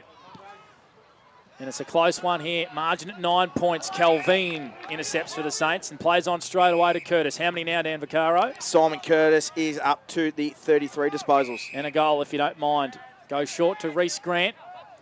Not panic stages yet for Myrtleford. There's still plenty of time. We played 21 minutes for NZ in this last quarter for Mac Jack Sheds. Goes short to Brady Sharp. On to Curtis. Now that's 34. Who surveys the ground in front of him. Has not missed a target all day. Finds Lockie Miotto, who's going to load up as long as he can. It's off the side of the boot. Oh, wonderful intercept mark there from Isaac Campbell, who's had a good second half. It was going to fall in the lap of Riccardi. Campbell goes short to Winter. He's called to play on straight away, so he just goes backwards about 30 metres, and it's been marked by James Pope. And you've got so much experience across that half-back line at the moment, North Albury. With Broomhead down there, Julian Hayes has just ran the show in this second half. Pope pumps it long, Weaven flies high. Couldn't quite drag it in, big pack. Maraca was there, so Calvini handballs to Del Bosco. They have got a bit of room here now. Goes short, and oh, Maraca! I reckon the sun got in his eyes. It hit him fairer than beak. Handball over the top, allows the run here for Minogue. Minogue looks for Murphy. Murphy will use his speed here. Take him on, young fella. Go, Murph, go. Murph, dribble, boundary at the goals. Misses. Geez, I reckon he could have nearly taken on the ageing warrior of Brady Sharp there. But he nearly got a bit of fancy work done, Monty. Dribbled it through for a point. 10 points the margin. North Albury lead. Yeah, normally would have backed himself in there, wouldn't he? I tell you what, Brady did a good job of corralling. He did. So margin at 10 points, 74 to 64. Murphy's first point in a long time. 22 minutes gone. As the Saints move it down the wing, it's in the hands of Harry McCarroll, who's going to play on and kick to half forward. Mooney gets himself in a dangerous position. Floating across there was Turner. North Albury win it across half-back. Rigoni floats through traffic, says, I'm going out really wide, and finds Isaac Campbell, who's had a lot of possessions in this last quarter, and he goes backwards even more to Jackson Wiedemann. This is good game management by the Hoppers. 23 played. They lead 74 to 64 by 10 points. So Myrt are hunting up their next goal. Maybe 3 or 4 minutes in it. Broomhead in front. He got one high, I reckon, or he could have got a free kick. Here's Campbell. Dennis for North Albury. Hurry kick. Here's a good contest coming up here. Ball in dispute. Taylor, inside handball to Cullen was fantastic. Kick was smothered by McCurrell. Here's Jackson East. High roller, floater, up and under. 40 out from goal. Comes to ground, overrunning there was Riccardi. North Albury defence closes in. 35 out from the Myrtleford goal. North Albury lead by 10 points. Almost 24 minutes gone. Final term. It's game on, Panda. It certainly is. A quick around the grounds, Dan Vaccaro. Yeah, it's all over at WJ Finlay Oval. Rovers mounting a good comeback. 74 to Wodonga 69. 5-point victors. They were down by 30 odd at half time. Wiedemann checks his kick short to Leighton Taylor, who takes a diving mark in front of Monty for the Newie. They've bitten off 3 or 4 minutes here just by chipping it around North Albury. They have, and the scoreboard just died, and now it's back, boys. But, yeah, they've done really well here. They've controlled the last 5 or 6 minutes here. And they go backwards even more, and you can hear Craig Miller say, get up. He's roaring at his charges to man up here. And Jack Reynolds has it on the half-back flank. Goes long down the line. Riley Smith almost pushed out Harry McCarroll and does well to win a boundary throw-in. Right in front of the Myrtleford bench. 25 played for NZ. 4th term for Mac Jack Sheds. It's the Hoppers 10-14-74 to Myrtleford 10-4-64. It's a dangerous-looking forward set-up. You cast your eyes down the North Forward. We've got Murphy, Minogue and Taylor, all quick operators. Wiedemann, he's been fantastic. Jackson East read it superbly. Last roll of the dice for Myrtleford. Goes inside forward 50. Ball spills free. Over the footy there was Beatty. Couldn't do much. Ned Turner has kicked a couple today. Couldn't get his hands on the footy. Sharp got a handball to Curtis. Curtis, tight angle. Shot on goal. Has missed it through for a rush behind by McIntosh in the end. It just hung there for a little while. Myrtleford, maybe that was the last roll of dice. North Albury out here, Panda. They are off to the races. And the siren sounds. And a big roar goes over Button Park. The Hoppers trailed at every change. But they're in front when the siren ends at the end of the day. 10-14-74 to Myrtleford 10-5-65. The Hoppers moved to 7-2. And Myrtleford have blown a chance here at Button Park. A wonderful game of footy. Hope you've enjoyed the action here on 2AY's O&M Live. Ripper, Monty, what's it like down on the boundary? Yeah, they're very excited. Very excited. The North Albury bench rule went up as 1 when the siren went. So, yeah, massive win for them. Come from nowhere. They did. They end up kicking 3 goals, 7 in that final term to just 1 goal, 1. What were those inside 50s, please, Dan, for that last quarter? The last quarter itself, 16-6, Robert. Yeah, so that's where it was won. Yeah, and I think at one stage it was 11 or 12 to nothing. It was 13-1. Yeah, it's character building. They lost their captain, George Goody, right on the 3-quarter time siren with a knee injury, and they really lifted as one. They were never out of the game, but they just couldn't quite get in front of Myrtleford, Panda. They were so tenacious. Monty, what are you looking at down on the boundary? Just trying to look at who I'm going to give it to. Okay. I was really hoping Myrtleford won because it was clear cut that way. Georgie Rigoni was good. George Goody's right behind you too, 29. Mate. Too, if you, I don't know if Georgie might be up for a quick I'll get him later. assessment. Tell you what, Minogue's last quarter, Murphy kicked 4. The last quarter of Minogue was really good, wasn't it? They probably don't win the game if Josh Minogue doesn't have that last quarter he did. Could have kicked 4 probably in that last quarter. Yep.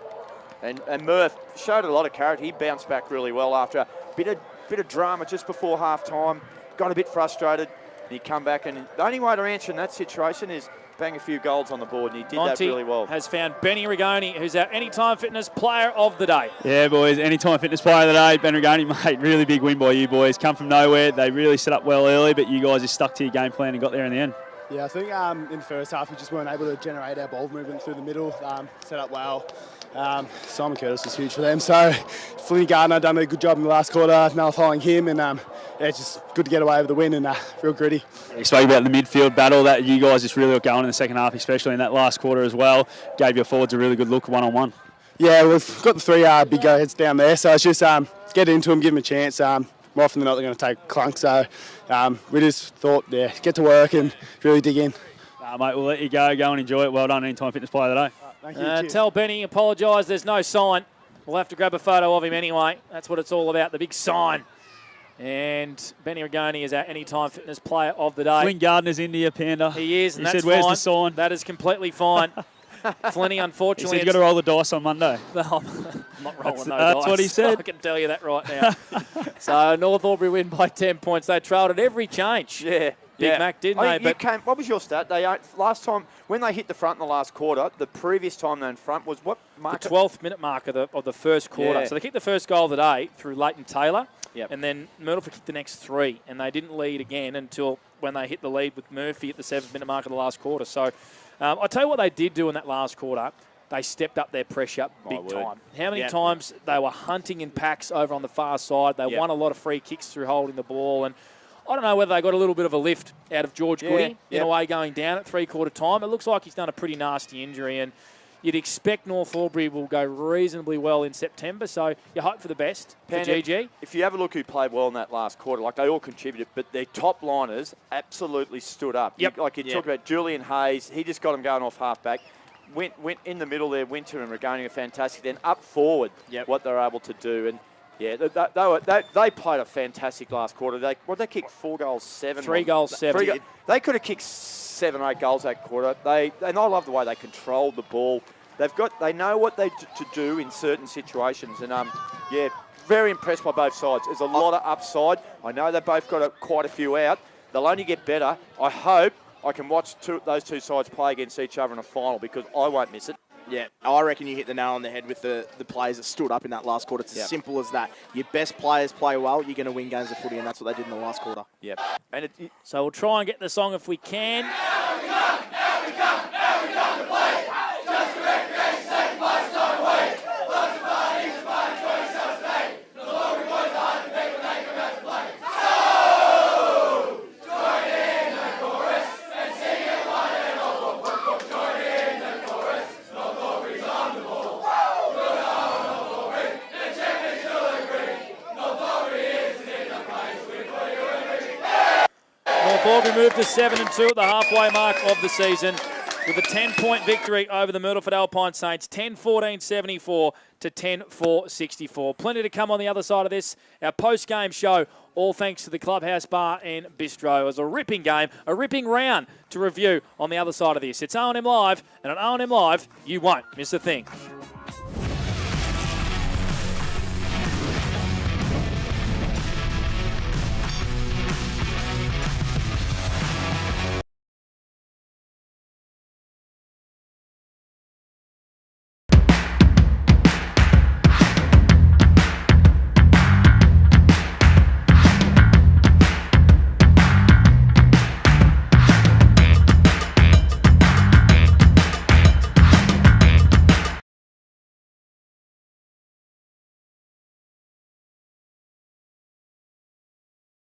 You've got this.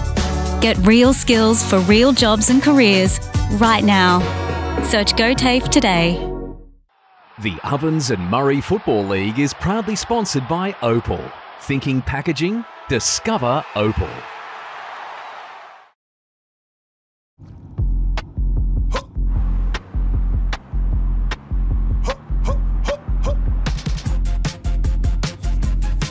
Shawty get inspired, how about that? How about that? This time.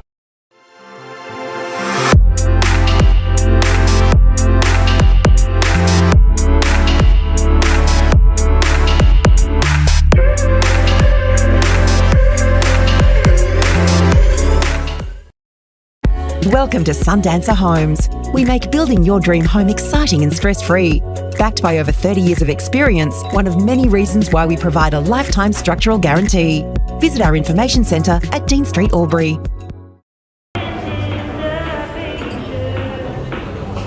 I reckon I'll go mid. Carlton Dry 3.5. Embrace the mid.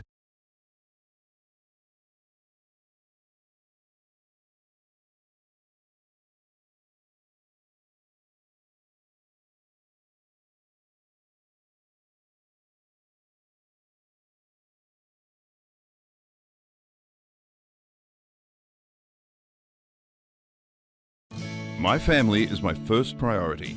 We go on adventures. We treat each other well. We look after one another.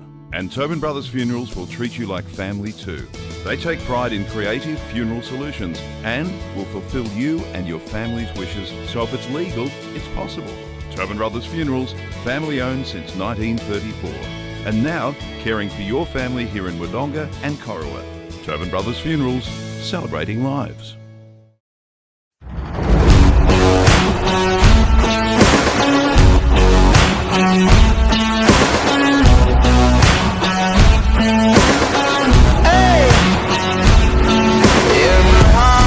There's a home, there's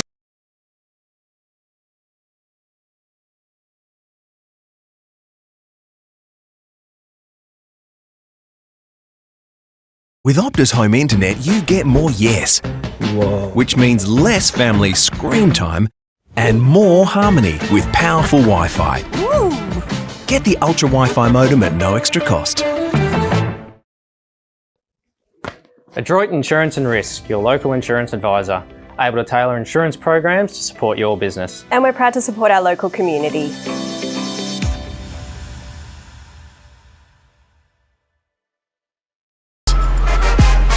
Out of the box and primed for the show.